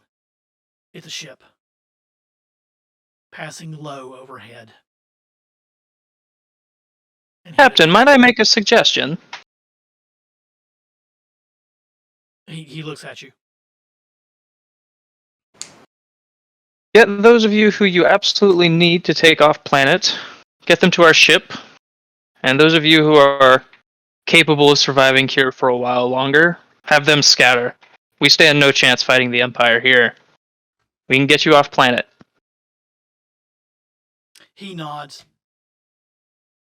And now we gotta do this.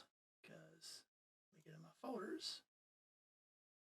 Watch, I'm talking big, but I'm absolutely about to get shot to death. I hope somebody else knows how to fly. Okay, let me get in the right set. Images. GM resources. There's what I need. You all know what this is. Yep. Okay, let me clear a few things out around here. Okay. I'm going to move. There's 2 sets of battle droids, not 3. So maybe move this out of the way. Make sure those are.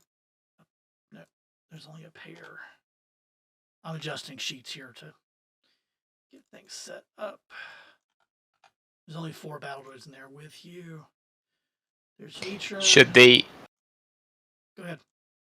Should the pictures of the Silent Lore and the retreat, etc., move when you shift to the screen, or do you have to manually move those? I have to manually. Are they not? Are they in your way? Yeah, and on my screen, they're covering most of the screen except for the middle band, where where icons are. Okay, let me see if I can. Yeah, we're probably going to need that space. Maybe not to the left, but... Well, actually, I can do this. That make it a little better. I'm getting to the ones in the background. I gotta get them. Hide. Yeah. Okay, now they're starting to disappear. Yeah, I'm hiding them. That's better. I don't want to take them off the screen because they help me know where you've been on the planet. Sure. Okay. Oh. Back to tokens. Carlotta's not here. These Nexu are dead. That Nexu is dead. Okay. Battle droid's not present. Move them out of the way. Now.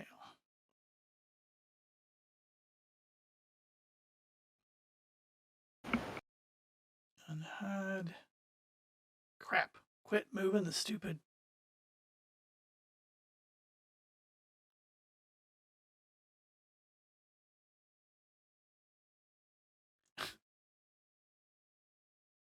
I keep dragging the light side, dark side point instead of the. All of you guys are right on top of each other.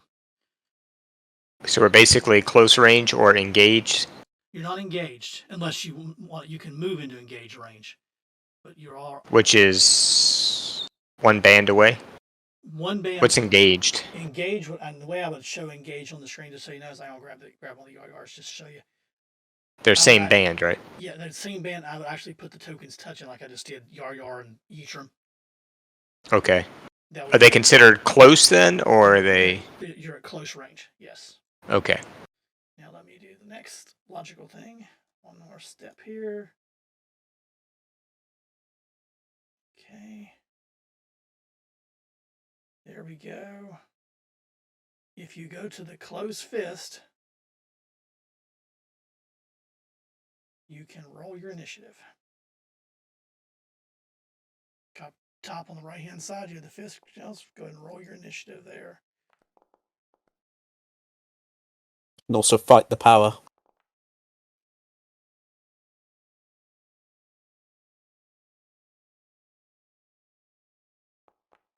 Okay.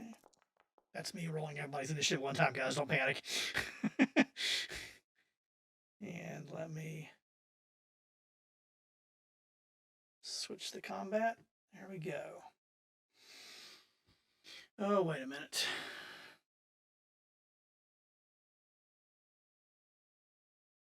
But the captain's not hostile, right? Yeah, let me change him.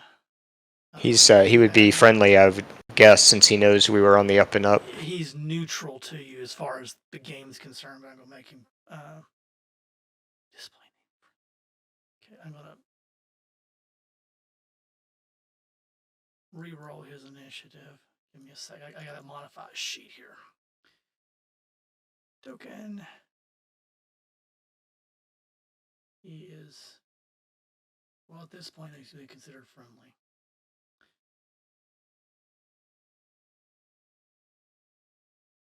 There we go. I'm trying to make sure he got put where he's supposed to be at. I think he did. They still have him as hostile, though, I think. Yeah, I see that. Okay, I'll just on my screen. I'll have to. Because he has the best initiative. That's why it's sort of relevant. Yeah, he's right. Well, it doesn't matter because it's a friendly initiative for you guys. That's my problem. And well, you could treat him as neutral, and he does what he wants, I suppose. Without coordinating with us. Yeah, that's what I'll have to do. Unkill him there, and I just got to remember that he's in the hostile group. So there's actually a friendly initiative in there. So the very first one is friendly, and it's you guys. Let me start combat. Problem is, I never knew when I set it up how that would work out for you guys, whether you'd be friends or not at that point. So it's actually a friendly initiative. So what you got? Is one of you guys going first? Or you let one of the, because the droids are friendly too. Yeah. Actually, what kind of weapon is the captain using? Hold on, let's just do this. Let's end combat.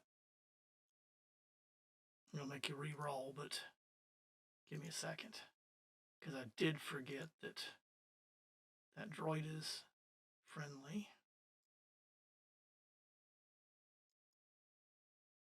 Token, we'll just do it this way.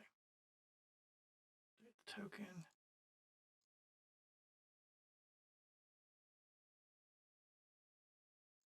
Okay, re-roll your initiative, folks. Should it pop up under the fist again? Yep. Yeah, okay, gotcha.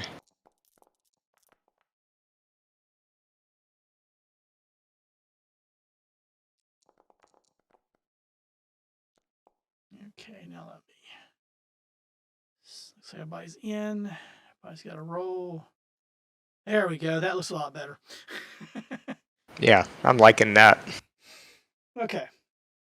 So it's getting combat. It's a friendly turn. Do one of you guys want to go? Or want to let one of the Harsals people go?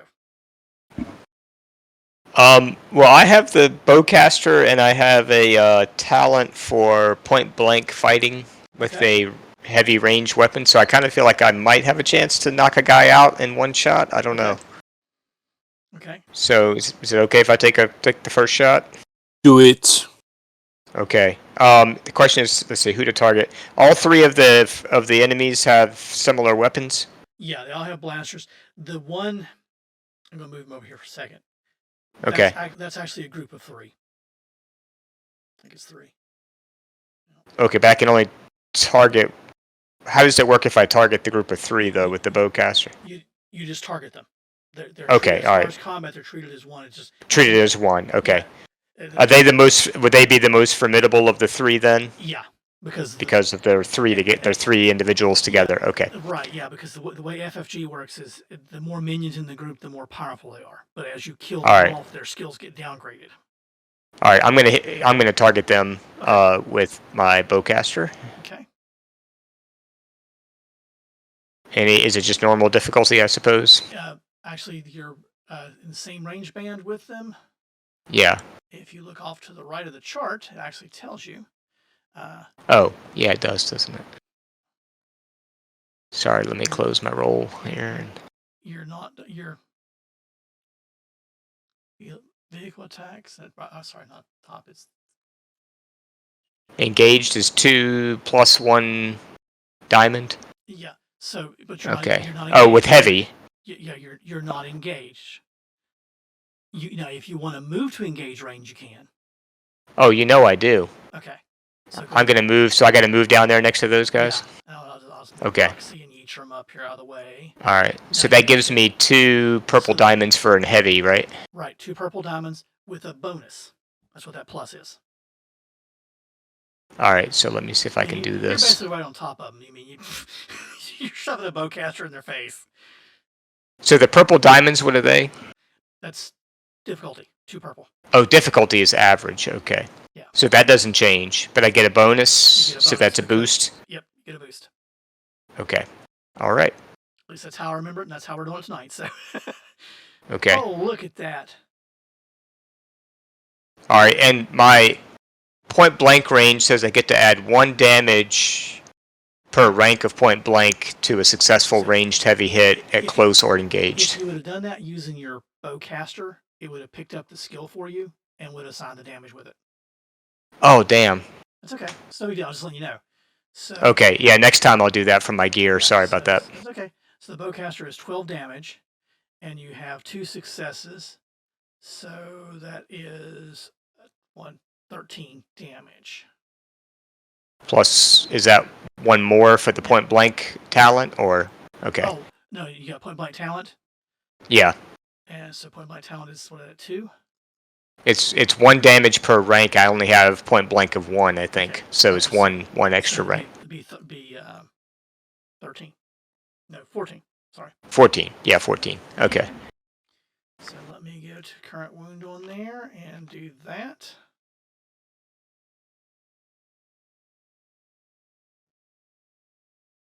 Okay. And you take out one of them. Okay. 1 drops. So Shock leaps across the group as everybody's starting to draw blasters, jumps almost right on top of him. Bowcaster out, just slams. The guy the bowcaster bolt slams into his chest. He goes flying backward, making the Wellham scream. See, I wish I had it in the soundboard. He goes flying back across through there, slams into the pillar that's holding the wall, but just slumps down on the ground, dead. And Shrok gives a big roar as he sees that. And another friendly. What's the sturdiest piece of furniture near YT? Probably a chair, maybe a table. Well, all right. Then we're just gonna shoot this guy because he seems familiar from last time. That's Yav Yar. He's the head of the clan. Oh yeah, he is absolutely getting shot. And I'm going to subtly, not so subtly, start moving back to get a little bit of distance. Maybe put one of the droids in between me and his blaster fire. I don't know. Okay. So we'll just plug a shot. Ooh, look at that. So you succeed on your shot. Yeah. Let me get his damage in there. Okay, that's 11 damage, but he has 4 soak. So that leaves 6 actual damage. Now, critical of 3. You have 5 successes. You pick up 1 strain. I can add that. And you have the option, because he actually is not a mook encounter, you can put a critical down on him, or you can just choose to do more damage to him.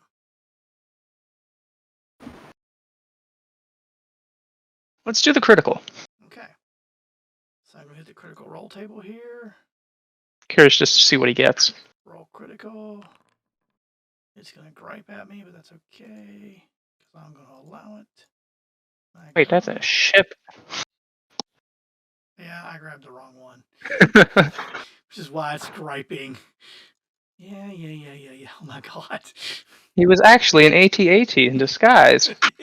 Let's try that again with the right one. Yeah, I don't want critical damage, I want critical energy. Roll critical. There we go.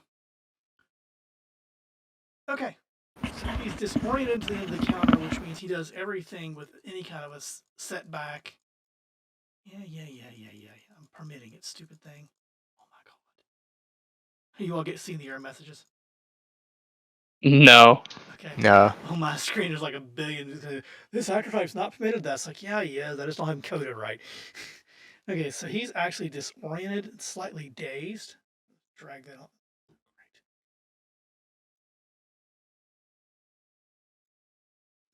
Right. So he's disoriented, which basically means. I'll pull the card up here on the right. He's slightly dazed, targeted on to the end of the turn, so he's going to have setback to the end of this turn. Oh, until the end of the encounter. I'm sorry, not the turn. End of the encounter. So, what'd you hit him with? Your blaster? My arm blaster. Your arm blaster. So you come up with your arm blaster. You hit him, and you actually clip his end because the rodents had the little ear stalks. You clip one of his ear stalks and clip it off. That's why he's so disoriented. Okay, and that brings it around to the hostiles. Tulo, I'll have him move. He backs away and holds his hands up. Hey, I'm just the pilot. I'm just their pilot. That's the Solstons with them. So he's dropped his, or put away his blaster, or dropped it, or something? He never drew his. He never drew it, okay. He's got his hands up. I'm just a pilot, just a pilot. The next hostile group here, we'll go with Yav himself. What's Yav got? Gear and equipment. He takes a shot back at. Where's this? Really?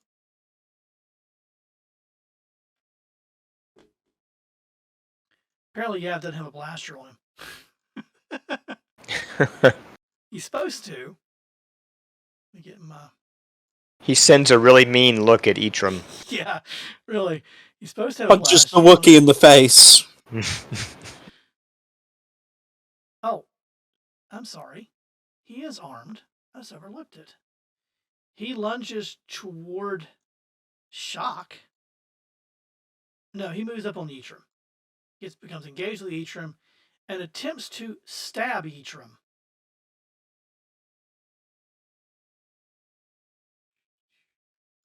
Bonus and roll that. Oh my! So he carves into you, Eitram, with a vibro knife going across your chest plate. He doesn't. So how does the disoriented affect that roll, or does it? Or you already included that? Oh, actually, I didn't. Thank you for this. So let me roll something here. Hold on. I need to roll a setback. See how that. Because he should have had a setback in there. Let's see how that affects things. So that gave him another failure. Let's see. Still succeeds. So, but he picks up a threat off of that. So he gets strain. Which in his case functions as a wound. Okay. So he carves across your chest with it. Oh, and because he had enough. Oh, no, he didn't have enough because he lost that one. Good. That means no critical for Eitram. Eitram, you take 4 points of damage unless you have any soak to remove some of that. Yeah, I have 2 soak, so. That's 2 points of damage. Okay. Two wound. And then that brings it around to the next friendly. Roxy, do you want to go, or you want to let some of these droids go? I'll go. Okay. So I move up around to here just to get a better angle. And sure, there's one band still, so I'll pull out my slug thrower. So I'm feeling particularly vindictive. Okay. It's acid. So yeah, pop a shot off at him. Okay. 2 difficulty, right? Yep. And roll. At the leader. Oh, look at that. So you slam a shot into of your dissuader, slams in as he goes lunging for Yeatram and slashes across Yeatram's chest, and you watch in a little bit of startlement that his vibroblade is doing that much damage at Yeatram.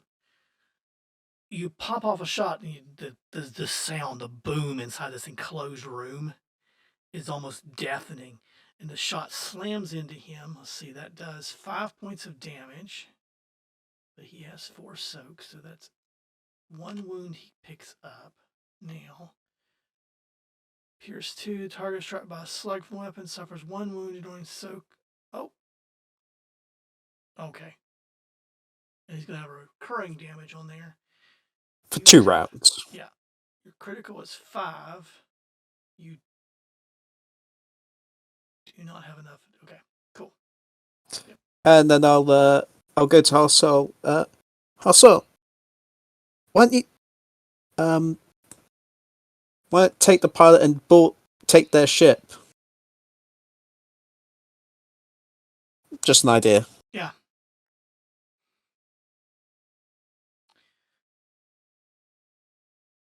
The battle droids fire. Never thought these guys would actually be fighting with you guys, to be honest. Your equipment. Oh, come on, we don't roll that bad. No, you That means don't. we're either doing something right or something really wrong. No, just I figured it'd end up pissing the battle droids off not being on their side. That's okay. That's the fun part of these games. So they fire at the group that's around Shock. Shock's attacking. Same range band, but they're not in melee range like Shock was. So just 2. And roll.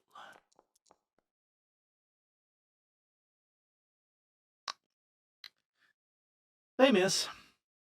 That's 2 of them firing and they miss, guys. It's a B1. We're expecting it, really. So yeah, I wasn't expecting them to contribute. The other set fires at does the same thing. They fire at that group.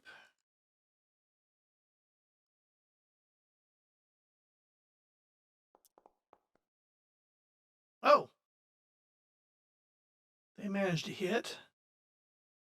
Look at that. That Warnock Blaster does damage. And they got 3 successes, but it doesn't matter.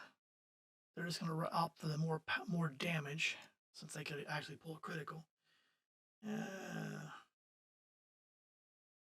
16 for the first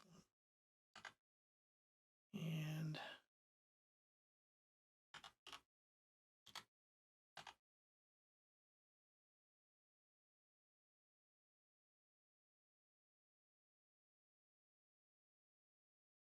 they mow down the 2 Rhodians with you. Shock. Shock raises his bowcaster over his head and does the kind of Wookiee roar as he shakes it.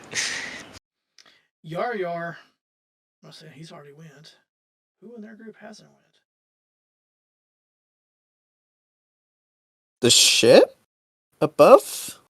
No, I'm not even dealing with that. This is all what's going in the room. We haven't even dealt with what's going outside the room yet, because that's the beauty of this system. I can do that cinematically.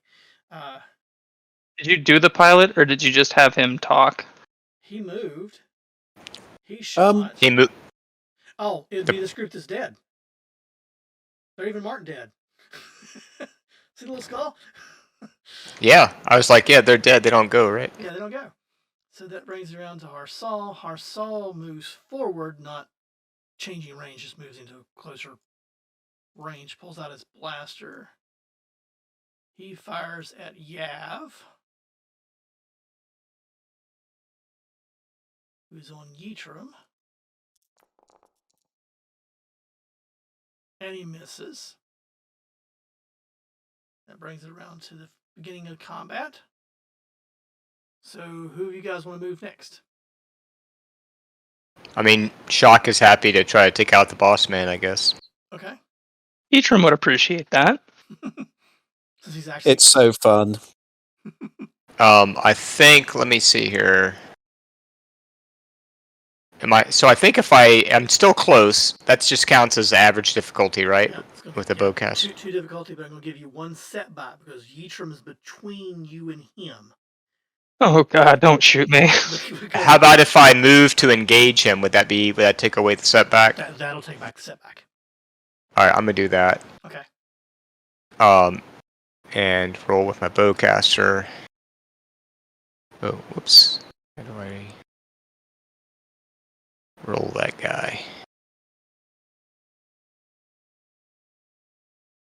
I thought you just. Oh, there it is. Sorry. Okay, so average difficulty, no setback. Correct. One bonus. And because you're engaged with a heavy weapon. And one bonus because I'm engaged. Yep.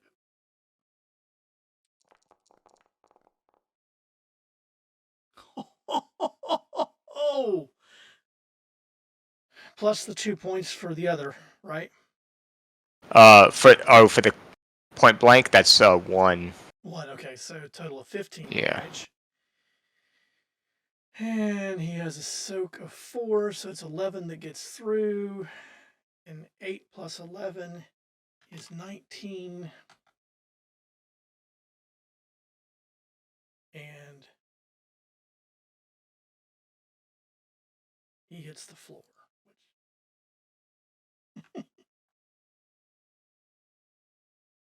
Yav hits the floor. And the translator droid says, "No one carves up my droid." Cage in the man's. Hey. And it's the beauty of Star Wars. Technically, they don't have to be dead. They're just out of combat. They're unconscious because they've reached the thresholds, you know. But in this, all intents and purposes, he's out of the combat. And meanwhile, you got Tulo over here. I'm just a pilot. I'm just a pilot. I'm just a pilot. And it's the next friendly term. There's no one left to fight, though, is there? No one that's fighting. No, I mean. Well, it depends on if we just want to put this man down. Well, the pilot might be able to tell us something about who just flew overhead, right? Or what the hell's going on with the Imperials. Okay, so sorry, go ahead. Eatrim's going to take a maneuver to, I guess, pull this vibroblade out of his chest. Well, he didn't put it in you. He just slashed across your chest. So you get a nice carve across your chest now. Another rip to repair. I'm just going to hold my hands out. Keys, now. To their ship? Yeah. How many of the Empire did you bring with you? Okay, I'm going to drop out of combat since you're now interrogating this guy's killer combat. Okay.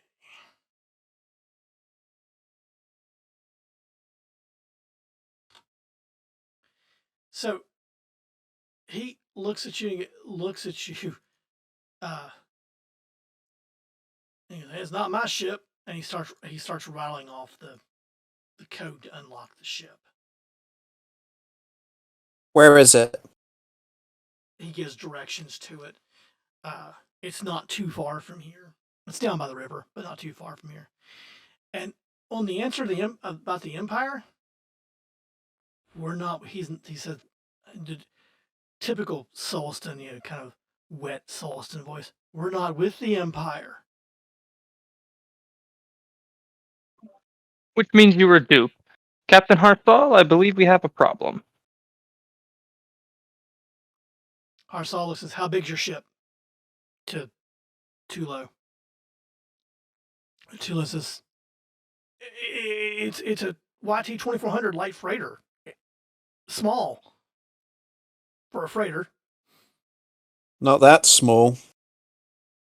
Big enough to carry those we can't."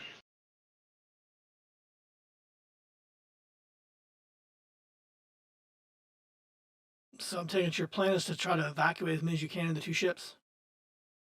Yeah. Well, I think that's largely going to depend on what Captain Harsal wants, because, I mean, I don't plan on sticking around to play space shootout with the Empire. Okay. Harsal agrees with the plan. So you all quickly hatch up how many you can take, how many you can't take. He's sending. He wants. Harsal doesn't trust Tulo, obviously. So he's sending a number of the droids with the head mechanic that you walked around with, Neenan, there. And Harsal's not stupid. He's sending Carlotta with Neenan, with Neenan on their ship. He's coming with you, splitting the information. They quickly work out that they can get about 20 onto the Yar clan ship, about 20 onto your ship in addition to, and not stretch the life support out, which means the other 70, 60 or 70 here have to scatter unless you think you can push more than that into your ship. What would be what's close by to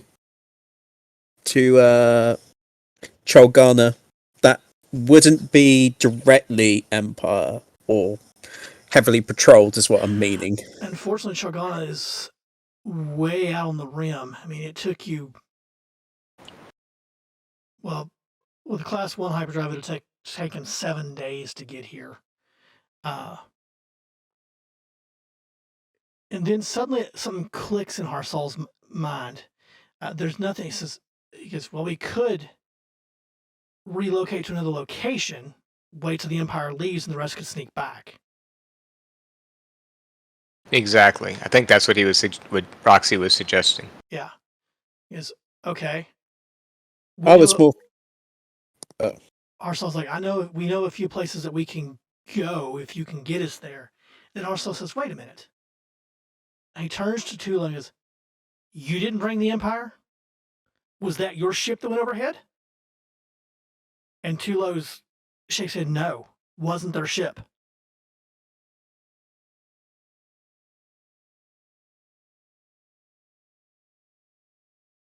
I think we need to get some sensors and see if it is the Empire or someone that followed them.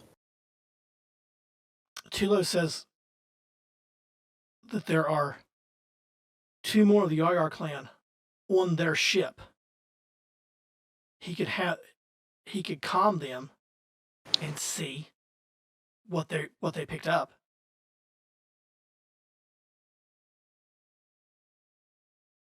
Calm them, but any funny business, and our resident Wookiee will rip you in half, vertically.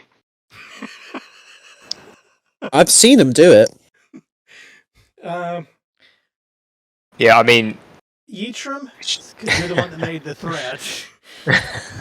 Yes. I mean, Shock can kind of pat his Rick blade, you know. That's going to be a deception. not deception. That's going to be a corrosion check because there's Coercion. There's truth to that, but I'm going to give you 2 bonuses. One because Shock is there, kind of nodding along, and he just ripped this one guy in half, shot people with his bowcaster, and then Roxy sitting there saying, "I've seen him do it." So you're getting 2 bonuses on that, and feel free to flip a point if you want to. I think with 2 boosts, I'll be okay. And yeah, that'll work. He barely, nods, but okay. Yeah, he nods. Okay. And he flips the comm open to where you all can see it, and he talks into the comm. And a rather excited Rhodian voice, you can tell it's Rhodian voice, comes back. Quick, chopped words. That yes, it was another ship, an Imperial ship. I'm looking right now to see what kind of ship it was, because they tracked it. The Yar clan tracked it. That's what you're saying. Yeah, the crew on their ship. But they're saying that they didn't call it, or yeah. But somebody did, right? Because we got the transmission, didn't we? Yeah, maybe one of the Yayars is secretly an Empire stoolie. the on my note, of course, I got to refresh. I'm looking up on the information on the ship itself. There it is. I hope it's just Narcotin. The guy reports, he reports back that it is a Skywatcher class scout ship. Never heard of that. Mm-mm. The Skywatcher is a well, okay. Yitrim, or anybody want to make a lore check to see if you know anything about the Skywatcher class? Well, I might have heard about it, but Okay. Just be I don't know. If, history check or history check. That's all that'd be.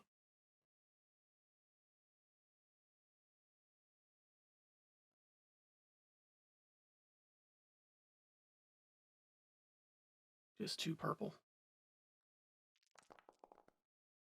You got it? It's her dice roll.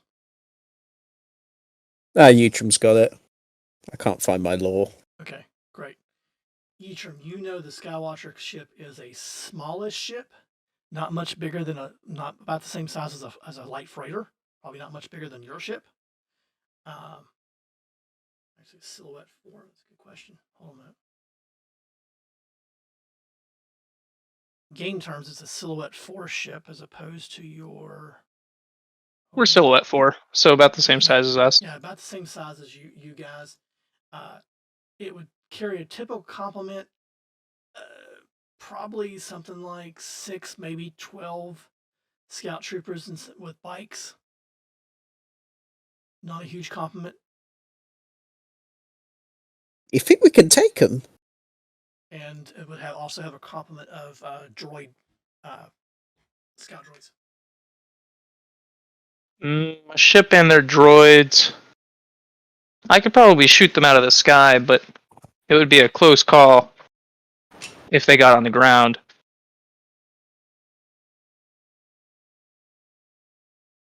Harsal looks and goes, what kind of droids are we talking about?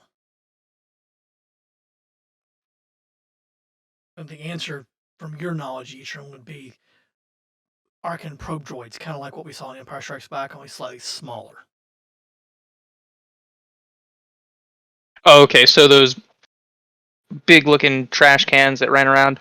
Yeah, but in this case, it'd be more like man size as opposed to the huge ones that we saw there. They're not Oh, okay. They're not interstellar probes. They're just planetary probes. Yeah.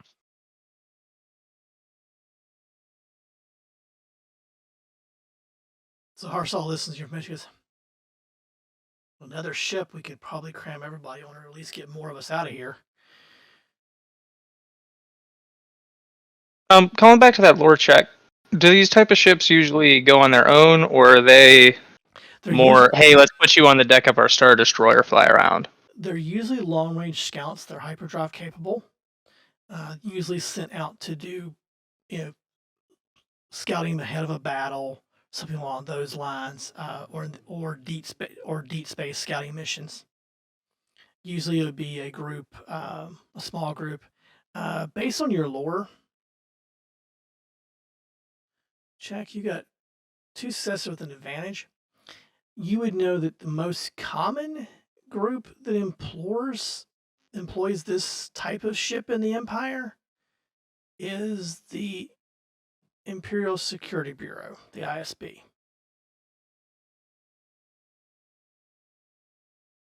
The spies. They released these guys, these Yar-Yars, and followed them.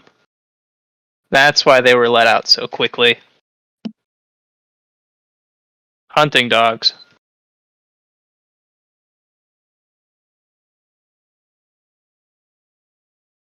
Well, if you want to capture their ship, we're going to have to let them land. That will bring with it its own issues.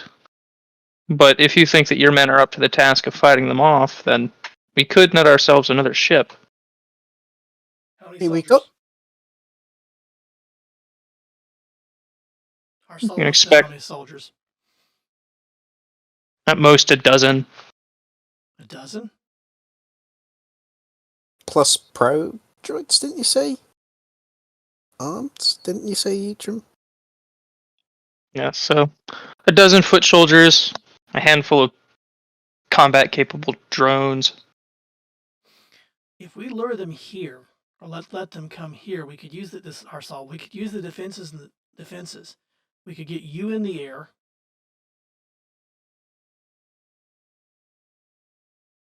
And their ship in the air. He looks over at Tulo.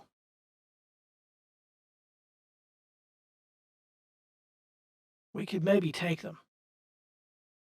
And then he looks at the droids and he goes, problem.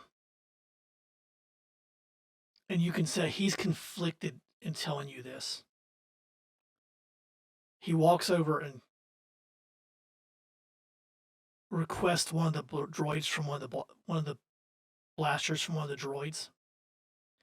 And he walks over and he hands the blaster to you, Roxy, to look at. When you look down at the blaster and look at the charge meter on it, it has maybe 10 shots in it.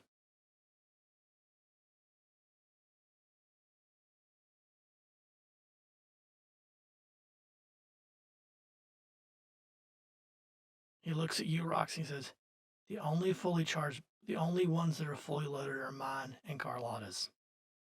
The rest of them have 1 or 2 shots. The droids have more than the others. How many guns could we get from their ship? So yeah, what are our storage on the Rabid Rancor? I was more thinking of the Yaya clans. Oh yeah. Tulo, of course, he can hear this, you know. He might not know the exact numbers. He goes, well, he looks around the room at the bodies.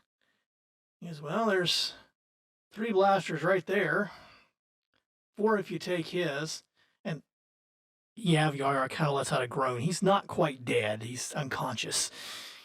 You take his, that's 4. There's 2 more on there. Plus I have 1. He's keeping his hands well away from his blaster. So on the ship we have a couple of more blaster rifles. So we're salvagers, not soldiers. So maybe another 8 blasters. And then he kind of brightens and goes, wait a minute. Is the problem you need ammo for your blasters? And kind of looks at you, Roshi, because you're holding the blaster. Yeah, looks like. Duh. Well, if you need ammo, we have enough. And offhanded, he lifts the other side of his belt up, and there's multiple blaster, cartridges of Tabana gas for the blaster. There he goes, I have cylinders. They have cylinders. We could maybe get 24 blasters charged enough to fight. I'm sure you guys each have more ammo.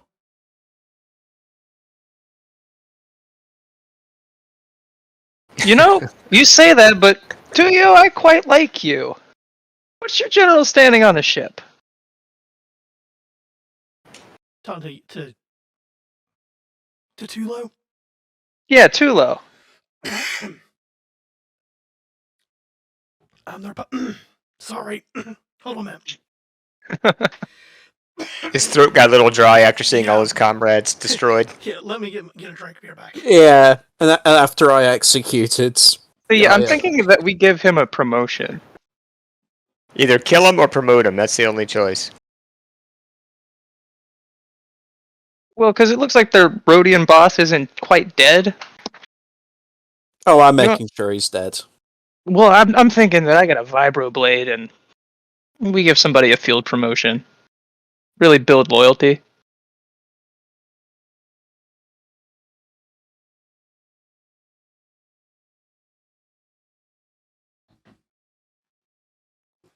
So my question, we didn't get a good answer on how the Empire found these guys, though, right? Okay, I'm back. Sorry about that. Well, if they were captured by the ISB, and now the ISB is here, they were probably just followed. Okay, so Like, just released basic. to lead them to us, yeah. Okay. So Tula says, "I'm just the pilot. I mean, yeah, I get a better share because I'm their pilot, but the ship's theirs. They just pay me." How'd you like to have your own ship?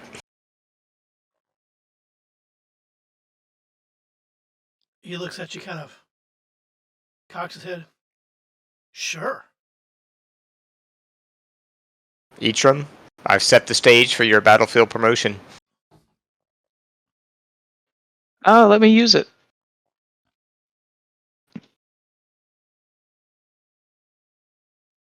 How do I use something out of my character sheet?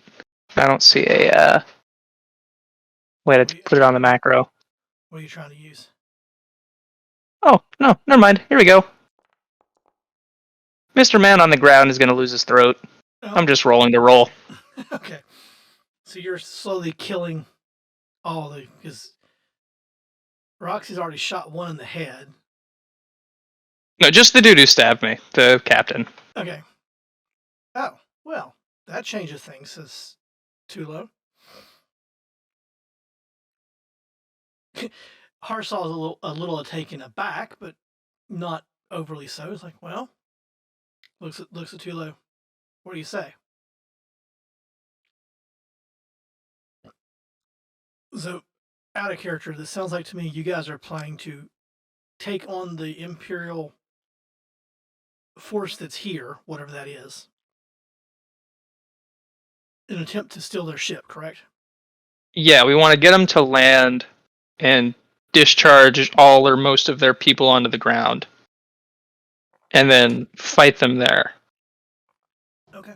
And maybe I'll take our ship and help with that, like shoot from the ship, or any other ships that they send afterwards. Right. But fight them on the ground, try and get a third ship. Okay. So I think that would be, as you formulate your battle plans with Captain Harsal and Tulo, who now has switched, for all intents and purposes, appeared to switch sides with you. He does make a quick call because there are 2 Yar members still on my ship. But I think I can get them to work for us. Fantastic. If not, Harsel, your people, I imagine, are perfectly capable of taking care of them. Harsal nods. We can take care of them. We can help Tulo man his ship as well. I'm sure ships haven't changed that much in 20 years. So as you begin to formulate your plan, that's where we'll end the scene for tonight. As you begin to prepare for a raid against an Imperial ship and its crew. That sounded like the start of Star Destroyer to me. Anybody else catch that? It's not a Star Destroyer. Yeah, it did. No, it's a Skywatcher. It's a Skywatcher, which I don't think actually. Let me see if I can drag at least the token out here for you so you can see what it looks like. It's not a big ship. There it is.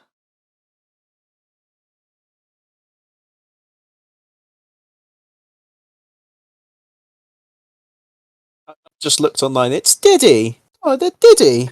Yeah, they're a little ship. Now, and obviously we're done for the seating, so we're good there. Oh, sorry. I dropped out of Discord for a second. Did I miss anything? No. Okay. No, we'll just end. Just the fact that an Imperial Star Destroyer capital class showed up. Oh, yeah, gotcha. No problem. Easy peasy. The Yar clan ship is a YT-2400 by the name of the Night Flyer.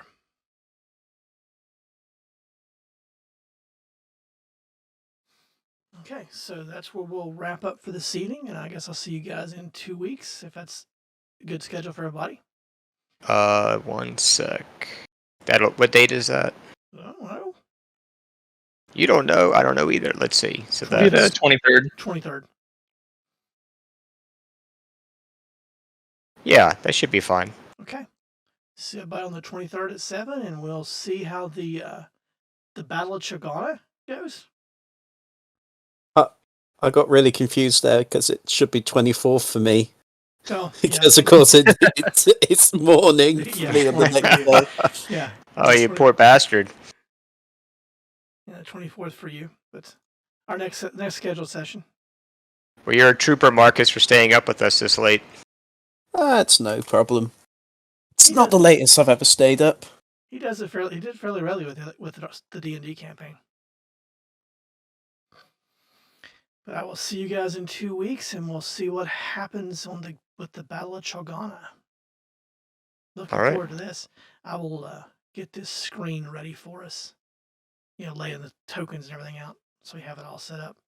Mostly it'll probably be a ground battle. I don't see there. We'll see. So we'll see how it shapes up. the Imperial ship will land and disembark all of its troopers, I guess. That's what's written into the. I think it's kind of meta knowledge for you guys, but that's what's written into the campaign, that the ship would disembark and its And then crew.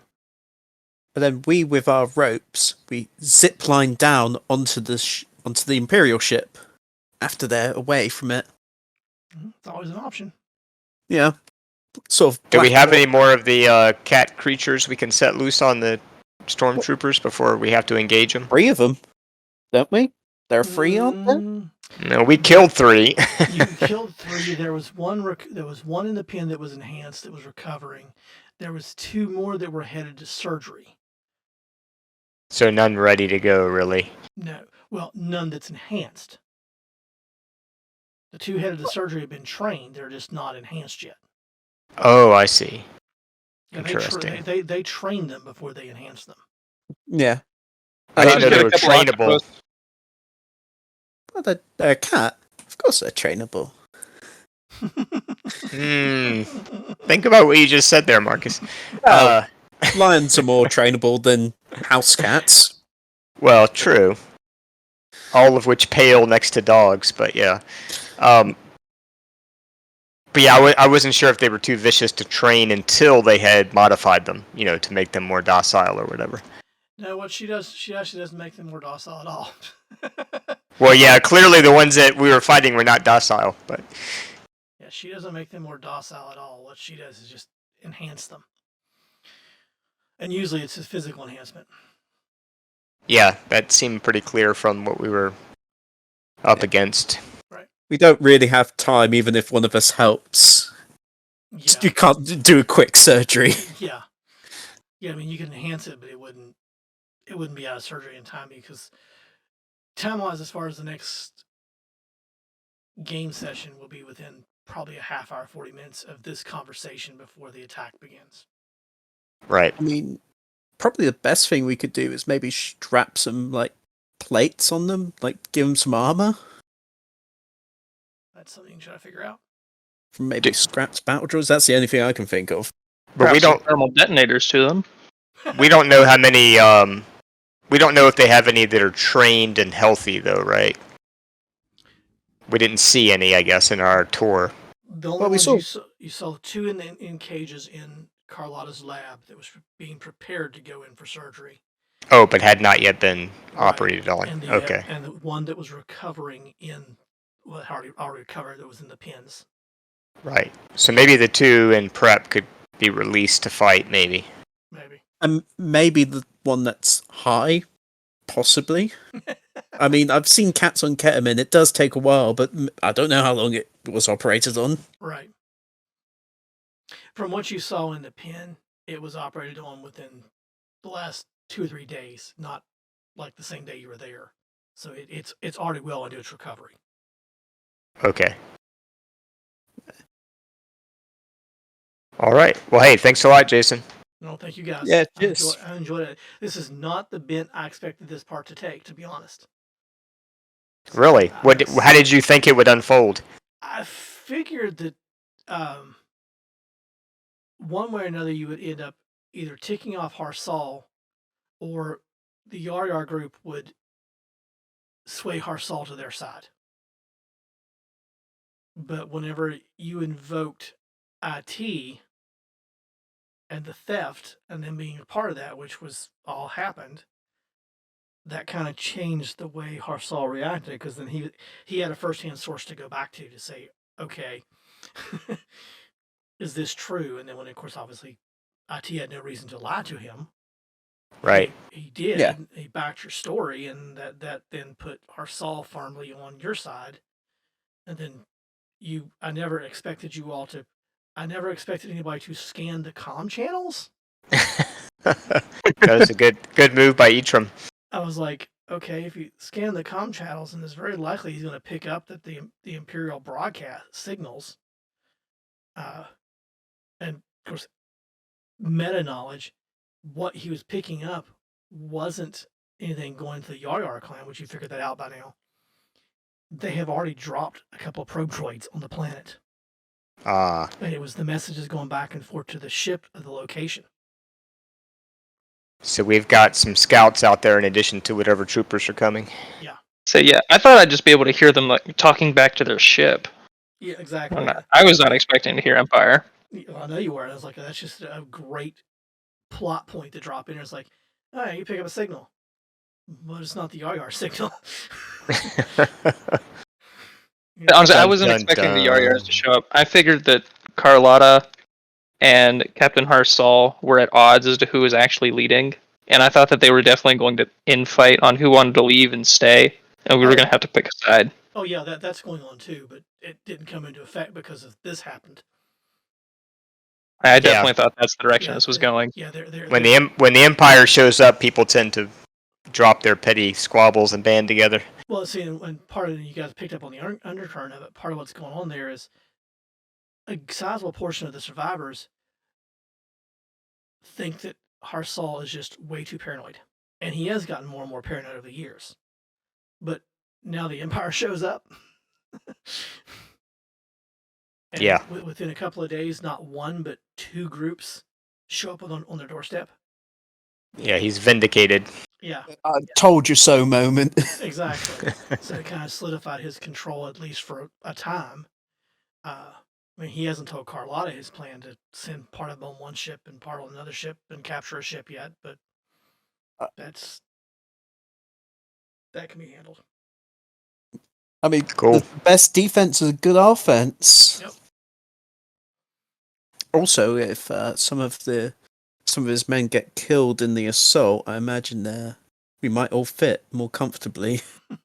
Yeah, they got about 100 souls here, so they're not a small encampment. Yeah. So how many of them are actually armed and could fight though? Like I didn't get a quite good. I mean, I know they have a certain number of battle droids and blasters, but children as well. They have about 20 droids. There's only a handful of kids in the group. That's something that's actually been frowned upon because of their remote locations. There's just a couple that are there. And this you would find out from him. They got 20 functional battle droids. And they have another 20 to 30 functional rifles, either battle road rifles or blasters, some kind, that their people could use. So in force, technically, they got about 50 functional soldiers. Against only a dozen troopers, you said, right? That's based on what Eitram knows of that size ship. Yeah. That ship doesn't carry more than a dozen troopers and speeder bikes for them. And that dozen troopers, that's not stormtroopers, that's scout troopers. Mm-hmm. I like those odds. I just had a thought. If they land downriver of the dam, do we have enough explosives to blow that dam? I mean, the engine bay's still got fuel in it. We could drown them all. Then eventually I mean, it's possible. In the words of Matt Mercer, you can certainly try. I mean, an entire Dam Busters moment.